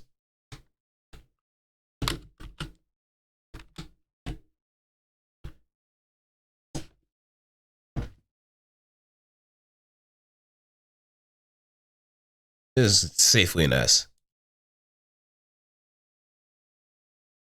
Just be upfront and be courteous. You don't need to beat around the bush, otherwise you're gonna get taken by the tentacles, and you're never gonna be able to get that answer off until it's too late. Yeah, I was initially gonna do it on. Also, morning, Darsh. I was initially gonna do it on Saturday, but the folks are still kind of awake, so I couldn't really do that on the night that I wanted to, because I had a call planned in mind, but I guess that was never going to be in the cards. And the whole intention is to do from A through Z as well, so I'm actually almost done. I'm actually almost done with this. So either today or maybe on Thursday will be the last day. Besides, we're already on the T territory, so we are making really good progress. And it's like before the time that I usually get ready for work.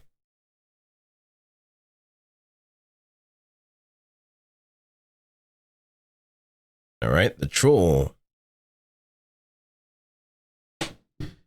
And I don't know why I just had that one song just play in my head. Yeah, yeah, yeah, yeah, yeah, yeah, yeah. Oh. Demi-humans that live in villages that make underground or in caves. They have a large frame and a durable body with high vitality. They have a high affinity with earth elementals, and the power of the earth is imbued in their body. Perhaps because of that, various plants grow from their heads, and they have a symbiotic relationship with the trolls. Due to the existence of trolls as a body of soil, a troll's body as soil, it's possible for plants to grow even in bad environments such as caves and wastelands, etc. On the other hand, due to various medicinal benefits brought by the plants, trolls are blessed with the ability to rapidly regenerate, even if wounded a bit, and they can even use them as emergency food or medicine. Now let me bring up. Gentle and highly intelligent by nature, this race has had various intermingling with and trade with humans. Sometimes there's even a social cooperation. But that's the tale of indoors and nighttime activity. When hit by sunlight, the power of the earth that dwells within them increase. Due to this, the soil of their body becomes in existence even closer to that of the earth, activating the plants on their head, and the medicinal effects caused by the plants to increase. The plants of the monster realm with bewitching and aphrodisiac effects are included among those growing out of their heads. Those compounds affect their minds and go around their body, driving them wild with lust, causing their eyes to be and thoughts to be melted to lewdness.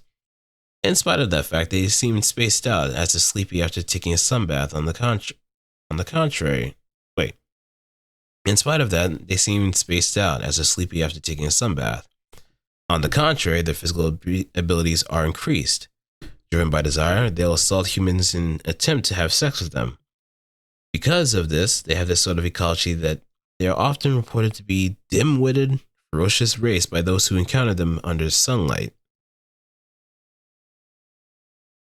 Their bodies are not just excellent soil for plants, they're also extremely well suited for men to sow their seed. Their voluptuous form are pleasantly soft and huggable, and they can tightly squeeze and pleasure one's lower region that they take in, causing the ejaculation of a large volume of seed. When essence is poured inside their womb, they don't waste a single drop. They let it permeate their body and greedily try to become pregnant with a man's offspring.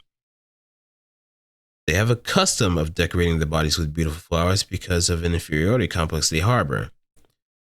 Their hands and feet are large and crude compared to those of humans, and they want to hide them to look at least a little bit better to men.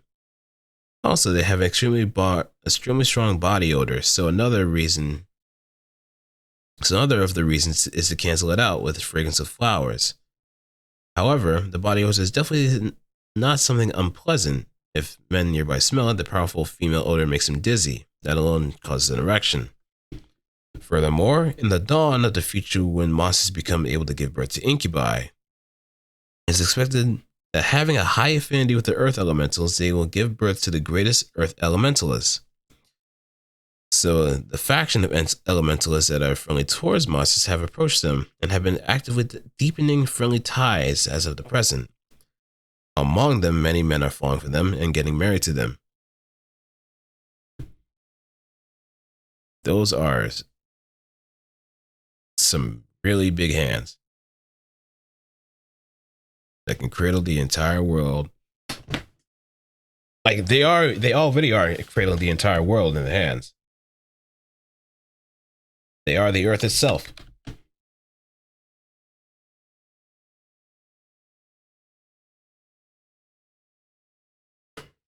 And I guess since my disposition is more leaning on the element of earth, I guess it's a match.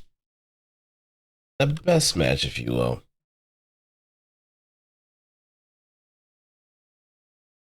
So, well, the fact about the body odor might be a bit of a deal breaker too.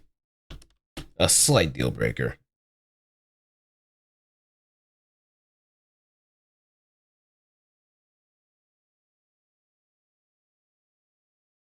Next up is a trump art.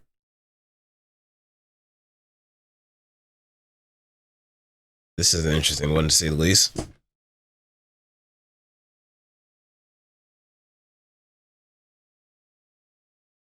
This is quite the interesting one to say the least. Alright, soldiers of Wonderland that serve the Queen of Hearts.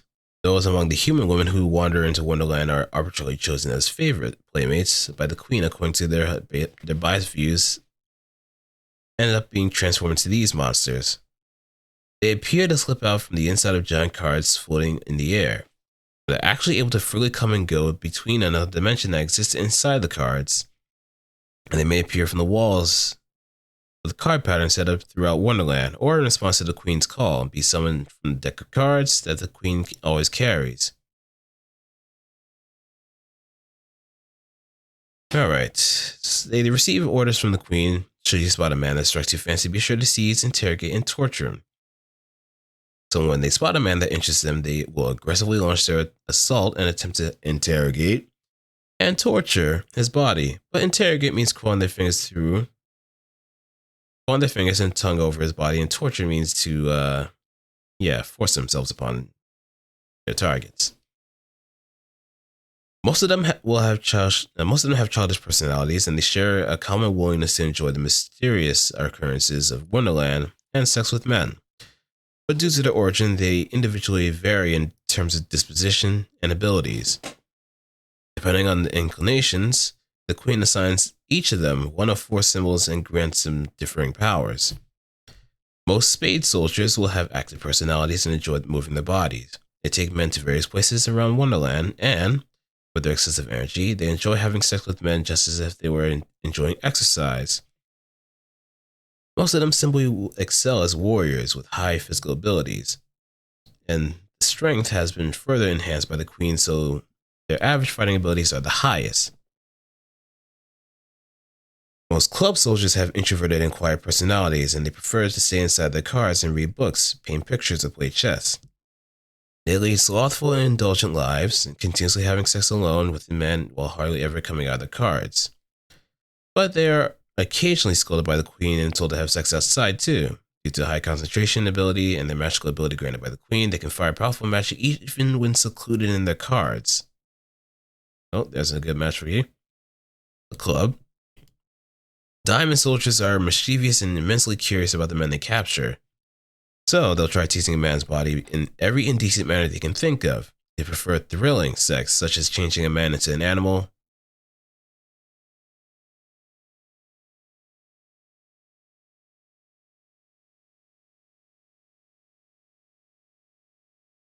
Moving on, the hard soldiers are a group of especially people who prefer enjoying themselves with men more than anything. They give men a clear invitation to have sex without showing any indication of going for a capture. Despite secretly meeting, they'll unashamedly lavish words of love of their partner during sex. They have been granted power as an incubus, Inma, by the Queen, and it's kind of their job to scatter a pink atmosphere throughout the land while having sex with their husband.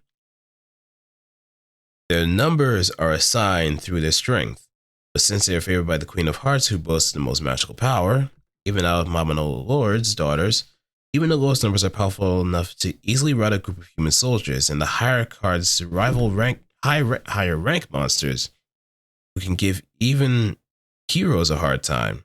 In the case of soldiers with the title of Ace, it's purported that the power they possess even ranks that of a lower god. Wow. So, here's how we're going to break this down. Since there are different ones, let me see if I can put this.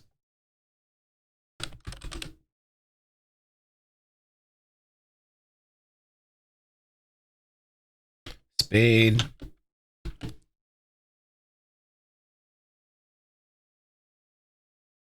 There's an A, or rather,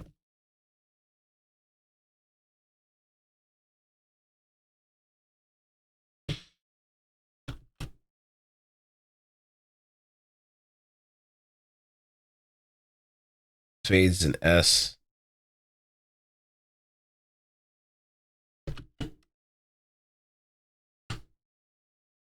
Club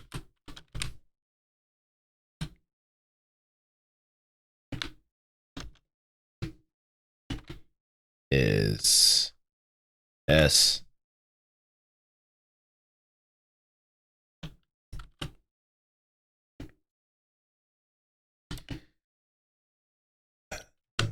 Diamond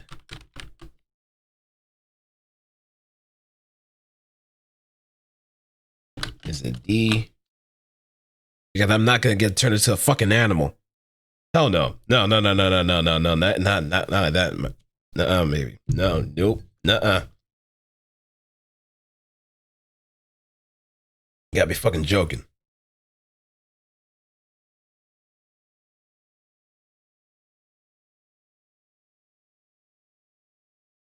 You gotta be absolutely fucking joking.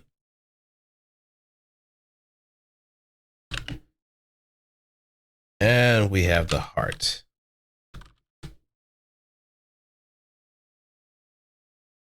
Which is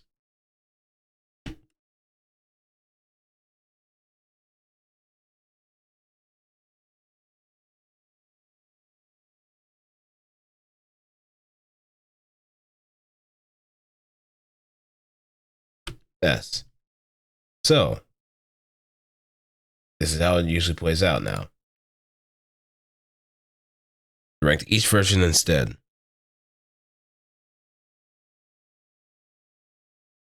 If we're going by average, this was mostly looking like a B altogether.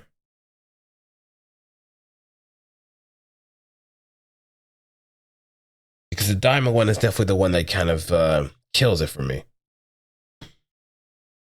Like, the thrilling part is fine, but the moment they mention that they'll turn you into a fucking animal, it just doesn't.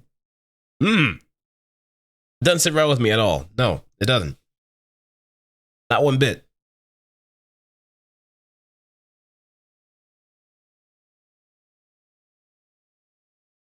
All right. Next up is the Surara Onna. Basically, the Zapanga region's idea of the Ice Queen. Maybe a little bit better than that. I really like her design too, so that's something to really go for. The Surara Onna, ice spirits that inhabit snowy regions in the Zapanga region, who are gorgeous women with bluish white skin that make beautiful but cold, sharp impressions. They share the same origins as the Yuki-onna race, who do look similar to them, but compared to the gentle-natured Yuki-onna, they are far more succubus-like and have a ferocious disposition. The monstrous nature of this race is readily apparent. The ice mana contained within them even freezes their own heart, and they are always tormented by feelings of loneliness and desolation. Ergo, they long terribly for the heat that dwells within human men. When one soon-to-be prey visits the snowy mountains, they'll try to aggressively launch an attack and violate, seeking pleasure and debauchery enough to melt their very heart and body. Just as Surara Onna, Icicle Woman, implies that they can convert ice mana dwelling within them into icicles they can control.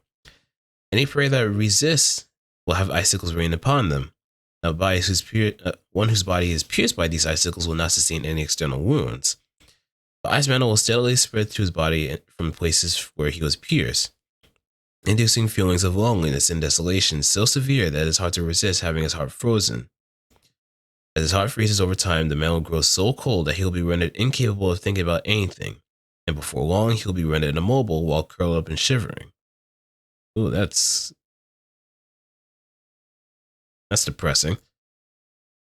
The only thing that can thaw the heart once it's been frozen like this is the warmth that monsters direct towards men. Until being embraced and violated by them, there will be no warmth in the man's heart. If attacked by a monster in that condition, he'll end up surrendering himself, unable to resist the heat and pleasantness of the warmth of the monster intent on melting his heart and body. Licking your chops over the frozen treat, the Surara Onna will then bring him back to her dwelling, and then when her body indulges in the man's essence and warmth, along with that, the woman will pour insanely good heat into the man, and the sex they will enjoy will practically make them melt into each other. They want to be in a state where their frozen body is constantly melted by their husband. Ergo, they're extremely greedy for their husband's warmth. Whether day or night, they lie with him, continuously joining with their husband for as long as possible. Of course, they'll try to spend their life copulating in delirium, showering in his essence. You can bet whether there's an opening. They'll snuggle up to him and wrap their arms and legs around him, so they fully enjoy even the warmth of human skin.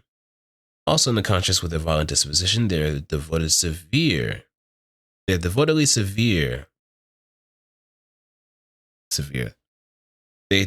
serve their husband in a manner befitting of a monster of Zapanga.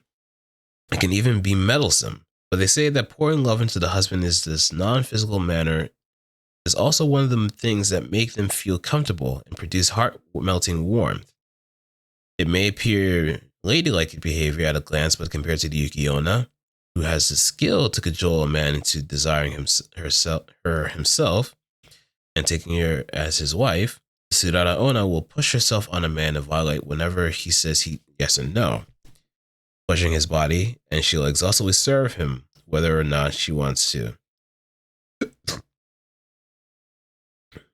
Whether he wants to or not, delighting his heart, that's how they roll. Even the way they devotedly serve their husband according to their own is like a ferocious monster who loves their husband. This is sounding like a B in its entirety.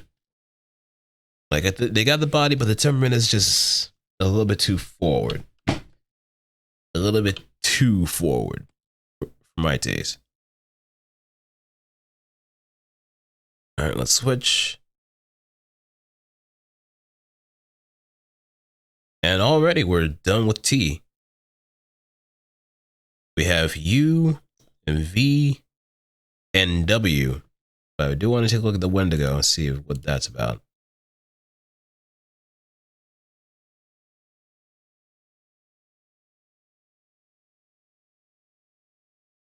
Wendigo is going to be NG'd.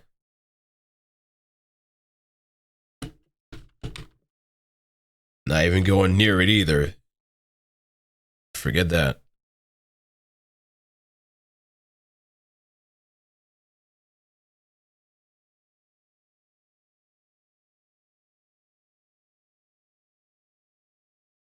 Also, let's see, look at the Vamp Mosquito.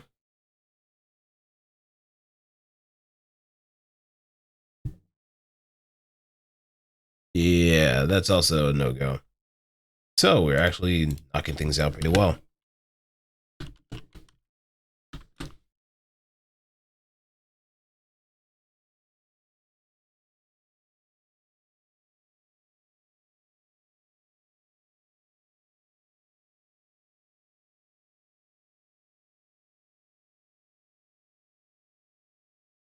All right.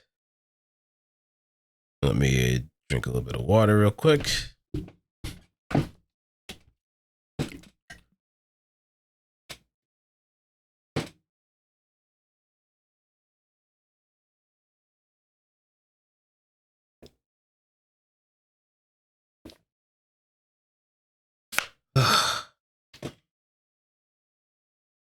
Whew. Almost done. Actually, almost done.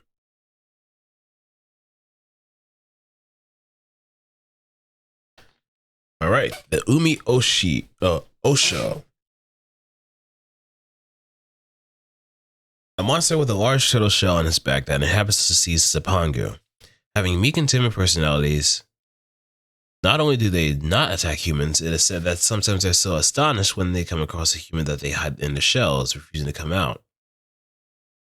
Like sea bishops, they are the priests who serve the sea god, and they perform the ritual to remake the bodies of human men who are joined with the monsters in the sea, enabling them to live in the sea. Due to this ability, their honest and simple nature, they are loved by monsters of the sea. They themselves are quite harmless beings, but if one would try to harm them, he would surely be dragged by the undersea monsters, undersea by the monsters in a fit of rage, or in some cases, by storms and billows caused by the sea god. And then the man would end up being swarmed by monsters and violated. But the Umio Osho herself would be disregarded as if nothing ever happened. Oh, the Umio Osho herself would disregard it as nothing ever happened, despite being possibly harmed. Despite possibly have been harmed, and she would bless the union of the man and the monster, the birth of a new married couple from the bottom of her heart, performing the ritual to enable him to live under the sea. They hesitate to even speak to men in a seductive manner, let alone attack them. Their true nature is monstrous, and they eagerly anticipate being joined with a human man. Also, as a race, they have a strong masochistic feeling, longing to be pursued by a man so fiercely that it's overbearing and violent, to receive his raging lust in their body. For these things they pray to the sea god day after day.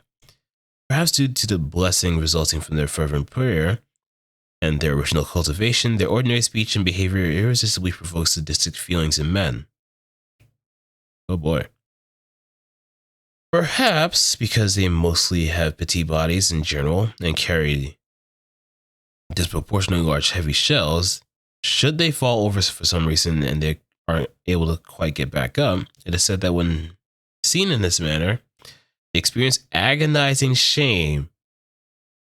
And they look so pitifully adorable and defenseless that it easily makes the man's sadistic feelings run wild.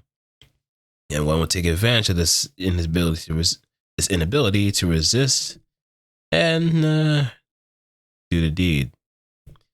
Even when being violated, they retain their modest attitude, and rather than indulging in pleasure, it's more like they devotedly offer themselves to a man to quell his rage, in a manner befitting of that of an adherent of the sea god. However, their true nature as a monster can be briefly glimpsed from the way they move their hips, and when taking a meat rod, they clamp down firmly, greedily refusing to let go, spurring a man to push deeper and deeper inside. Their mouth is just as greedy as their lower parts, and is said to at once take one's penis inside. They'll keep sucking without letting go until all of the seed is out. Also, it seems that they will experience great joy and ecstasy on this occasion if a man puts his hands on their head and presses it down, and the fellatio will become much more lewd and alluring, or something like that. Additionally, there are guides to the Ryugoju. Oh god, here we go again. Ryugujo, which also serve as a sea god's shrine. And they have been granted the power to enable even men who aren't married to the sea monsters to temporarily breathe under the sea. The Ryugujo exists at the bottom of the sea, and its place described as one of the world's paradises, where guests can expect dreamlike hospitality. Of course, men that strike their fancy will be invited, but other human men are also invited according to the request by the monsters of the sea.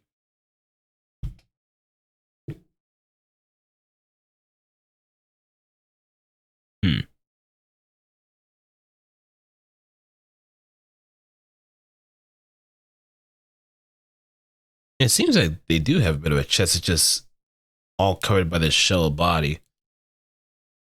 But I would say this is an A.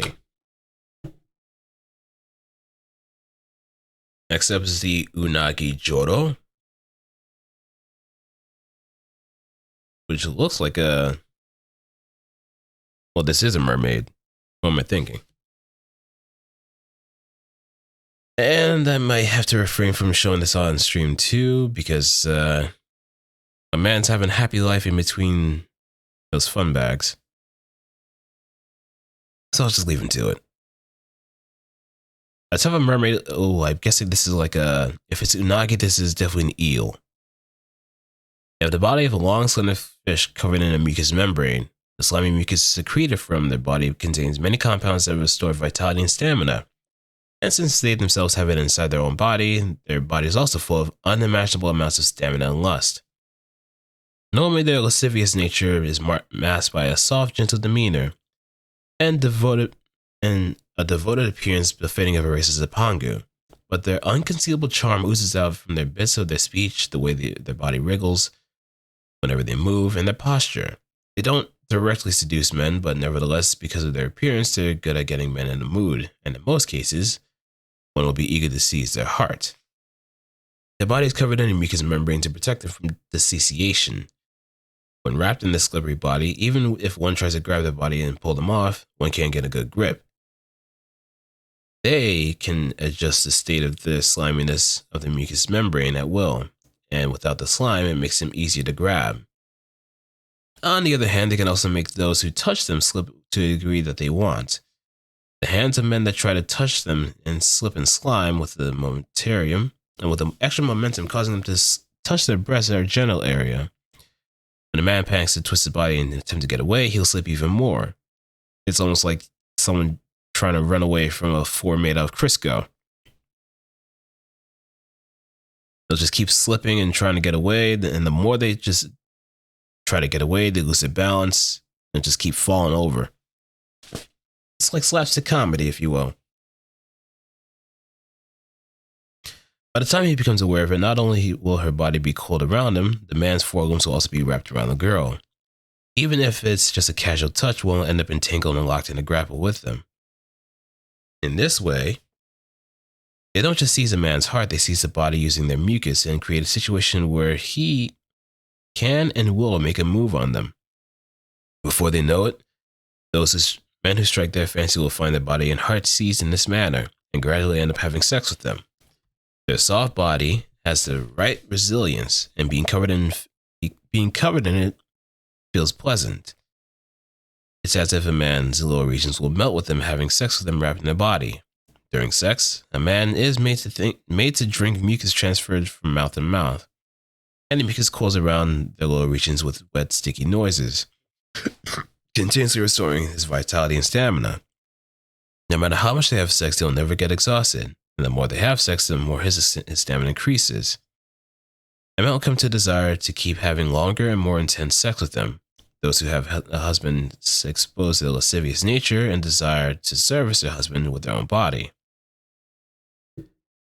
Due to their devoted nature, they make good wives who pour their heart into taking care of their husband, but the home-cooked meals they have every day is always have their mucus mixed in.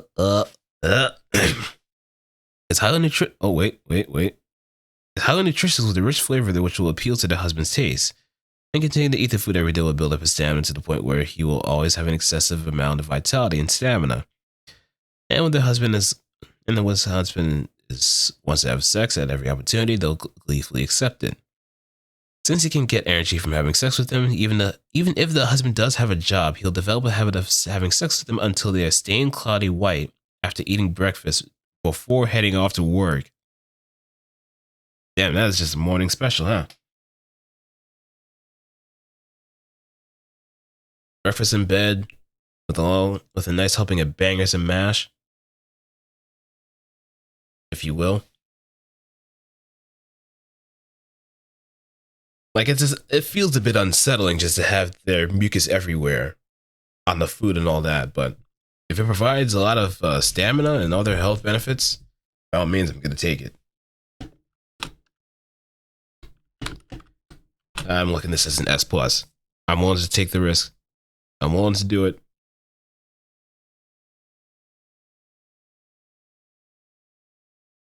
And by Jove, I will do it. Undyne. Water elementals born from concentrated water elements that were corrupted by demonic energy and became monsterized elementals. They are monsters that have beautiful bodies that are translucent like water they are made of, and have pure, kind heart with a gentle disposition. Normally they dwell near sources of water like lakes and springs, and they seldom attack humans. However, they are always seeking a human man to become their covenanter and share love with. Although they won't attack if a man strikes their fancy, they'll actively seduce him into becoming their covenanter and having sex with them. Water elementals intrinsically have a strong yearning towards the love shared by men and women, and the demonic energy within them converts that yearning into a powerful desire to them and to monsters that is love, and it drives them to have vigorous sex with human men. They always snuggle up to the covenanter, adoring him like a lover. By having sex, they offer him the power of water, and devoted service, they offer him pleasure. The body, which is made of water, gently envelops the covenanter's lower regions and can experience a gentle pleasure that is unlike anything that can be experienced with another monster. Along with the strong pleasure, a man will attain serenity while being enveloped by them, as is devoted by the gentle and as if their devoted and gentle heart had reached them. And then, when essence is released inside their translucent body, it'll flow for a while, and they'll statically delight in the fact that their beloved covenanter is inside them. When a covenanter charmed by them continually provides them with essence, eventually they transform into a dark elemental, which is dominated by demonic energy.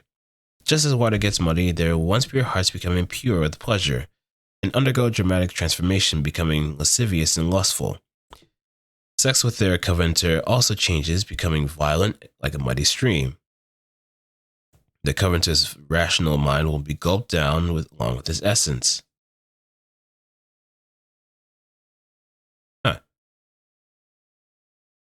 Being water elementals when they are corrupted by the dark element, it is the same as the waters of the natural world being corrupted by the dark element. Their water jugs are originally full of pure, sacred water with no stagnation. But as they become completely clouded with demonic energy, so too does the water in the jug become murky, being blended with demonic energy. The water that flows out of the waters of the natural world. As for humans who drink this water corrupted by demonic energy, if it's a man, he'll transform into an incubus, and if it's a woman, then she'll gradually transform into a succubus. If the water is drunk by a monster, she is empowered and able to have wilder sex with men. In this way, not only the water, but the entire land becomes eroded by the dark element, gradually changing it into a monumental realm. Additionally, they have extremely difficult time with verbal abuse from their covenanter. If they hear even a little bit of this, they become afraid of being hated by the covenanter. Afterwards, they'll have wild, frenetic sex with him as though their ordinary gentle personality was a lie. They provide a thorough service in order to make the covenanter love them again. They try to imprison a man's body and heart through sheer pleasure.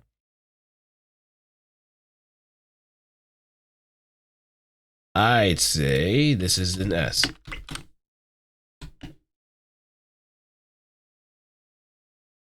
Like I did say, I'm kind of a bit of an earth elemental, but my disposition is earth. But earth and water do kind of go together to some degree. To some degree. Now, let me also peek ahead at the Ushioni. Oh, dear Lord. All right, we're almost getting close to closing up shop. It's 1:08. That's a time check. And we might actually do the Valkyrie and the Vampire if we're at a certain point. All right. Kotaido! Unicorn! A type of centaur that lives deep in the forest, distinguished by its beautiful white coat and a single horn coming out of its forehead. Even though it's a monster, it's regarded as a symbol of purity. Its graceful personality and gentle behavior are those of a chaste maiden. In the same way as other monsters, they make the man that they like their husband and produce children by him. But unlike other monsters, they never attack or force intercourse. It is said that the men they are fond of and choose as their husbands are absolutely limited to pure virgins, who have never had intercourse with other women or monsters. They themselves stay as pure virgins and never have sex with any men until they give themselves to their husband. They never give themselves to any man but their husband, period. Sex with their man is fulfillment of the oath between husband and wife. Because they possess this sort of nature,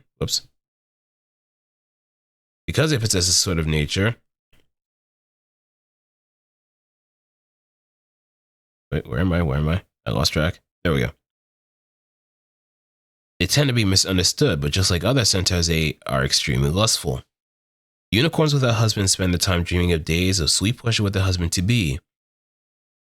When they swear their oath to the husband in order to make everything they have dreamed a reality, they'll use their lewd body they have been saving just for the husband to thoroughly service him. Afterward, they will frequently seduce their husband and spend sweet days of pleasure continuously having sex as they dreamed. There's a powerful demonic energy contained in the unicorn's horn, and because of it, they can use powerful healing spells. This healing power grows more potent during the purer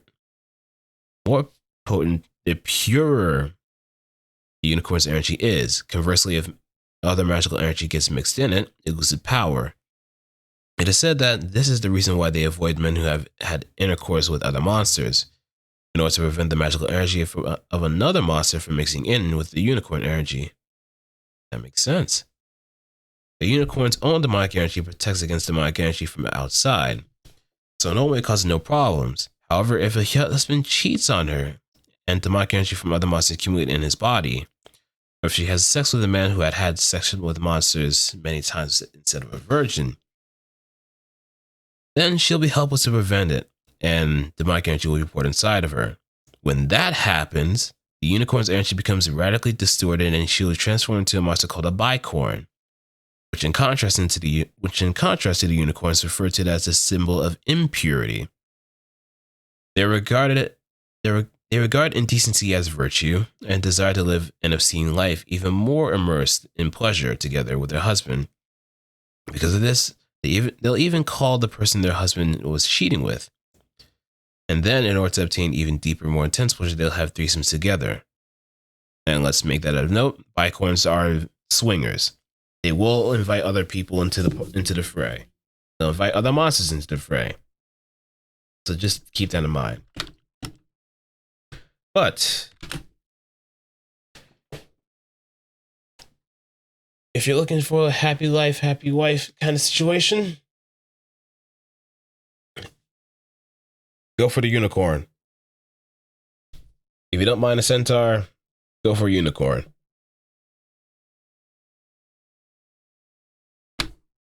Go title!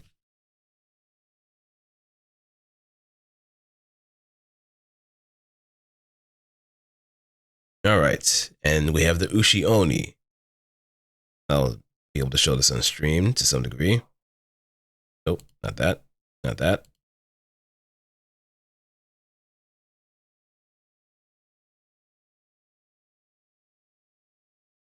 Did I hear something?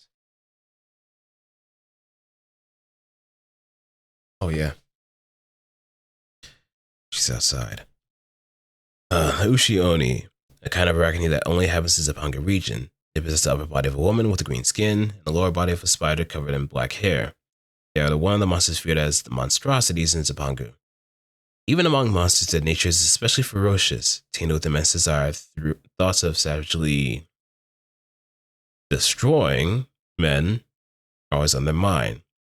So great is their lust that their body is always highly seething. Normally they live deep in the mountains, but sometimes Ushi-Oni come down from the mountains and attack human settlements seeking men. At that time, if they find a man who strikes their fancy, they'll shoot out webbing that is almost like a rope, tie him up, and take him back and hope deep inside the mountains.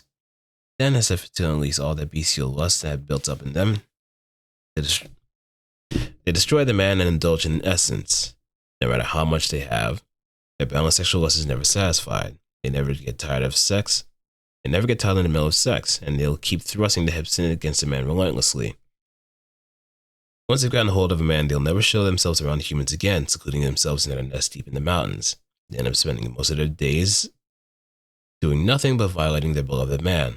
Their blood is thick with dark energy. Sometimes humans appear who try to slay these monstrosities.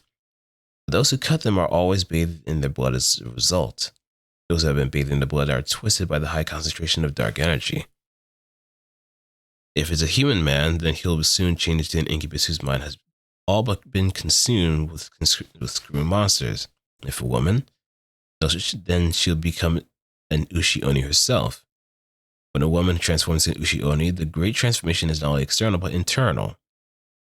No matter how docile her former personality was, it will change into an extremely aggressive personality like that of Ushi-Oni. The bestial desire will then corrupt them. When their own hand boils up, the bestial desire to ravish and corrupt, where their own hand boils, the bestial lust caused by her body begins to hotly seethe as though boiling, and becomes unable to think about anything other than violation. And then, guided by bestial lust as a new monstrosity, she'll head for a human settlement to get a man again. Additionally, the resilient body of Ushi-Oni regenerates after being wounded. On top of that, they do not appear to feel any pain from minor wounds. They aren't at all disturbed by the intruders who go after them, even if it's said that they ignore the intruder before they're cut, continuing to violate their target. Yeah, this is an F. This is a hard F. If anything,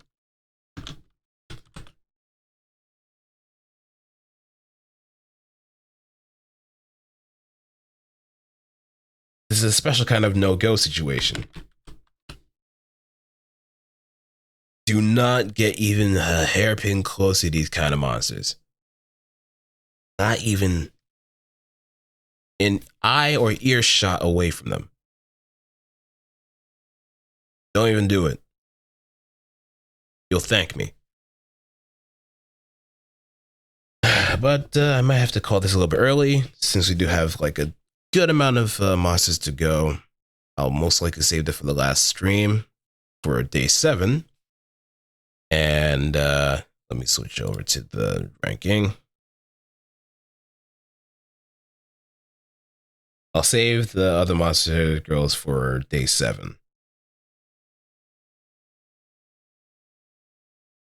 So we have roughly 1, 2, 3, 4, 5, 6, 7, 8, 9, 10, 11, 12, 13, 14, 15, 16, 17, 18 left.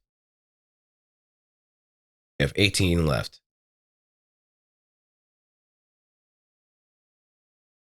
So I'm going to call it here. Thanks everybody for stopping on by. I know it was a little bit late on that regard, but having to kind of dance around a few things here and there, just try not to get caught, especially doing such a thing like this. Someone who's very astringent would be the word. I don't know if it's the proper word, but someone has a very huge aversion to this kind of thing. I don't want to get caught and have to do some explanations. So forgive me if I'm being a little bit on the sneaky side, and also giving that nice little deep voice action too. But I guess it'll have to be considered greatly unless Thursday rolls around and that person's not there. So I'm gonna call it a day here. Thanks everybody for stopping by. Hope you had a wonderful time, and I'll see you next time. Peace, love, and happiness. Oh, before I actually do that, let me just tally off real quick.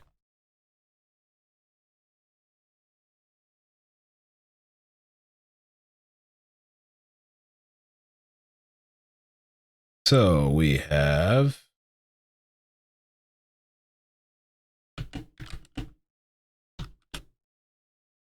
S plus. We have 1, 2, 3, 4, 5, 6, 7, 8. 8 S pluses.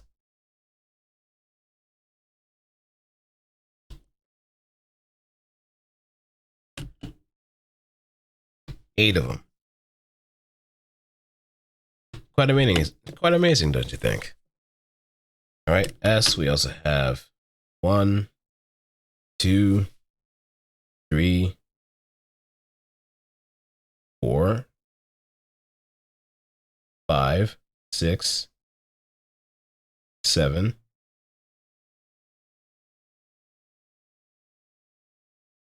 8, 9, 10, 11.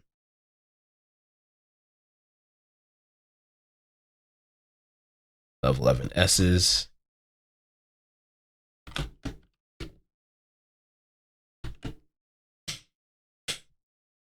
And A's.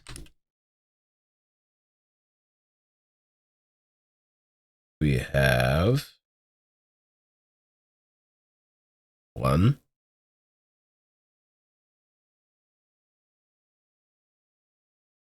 2, 3, 4, 5, 6, 7. And that's it. Just 7 A's.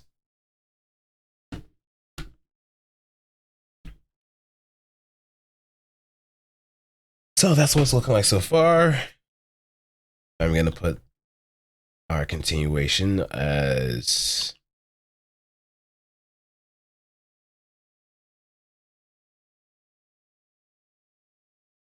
Valkyrie.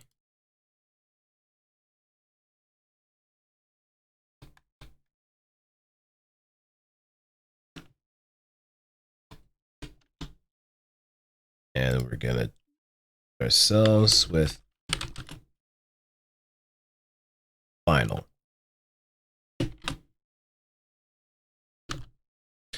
which is on 17th.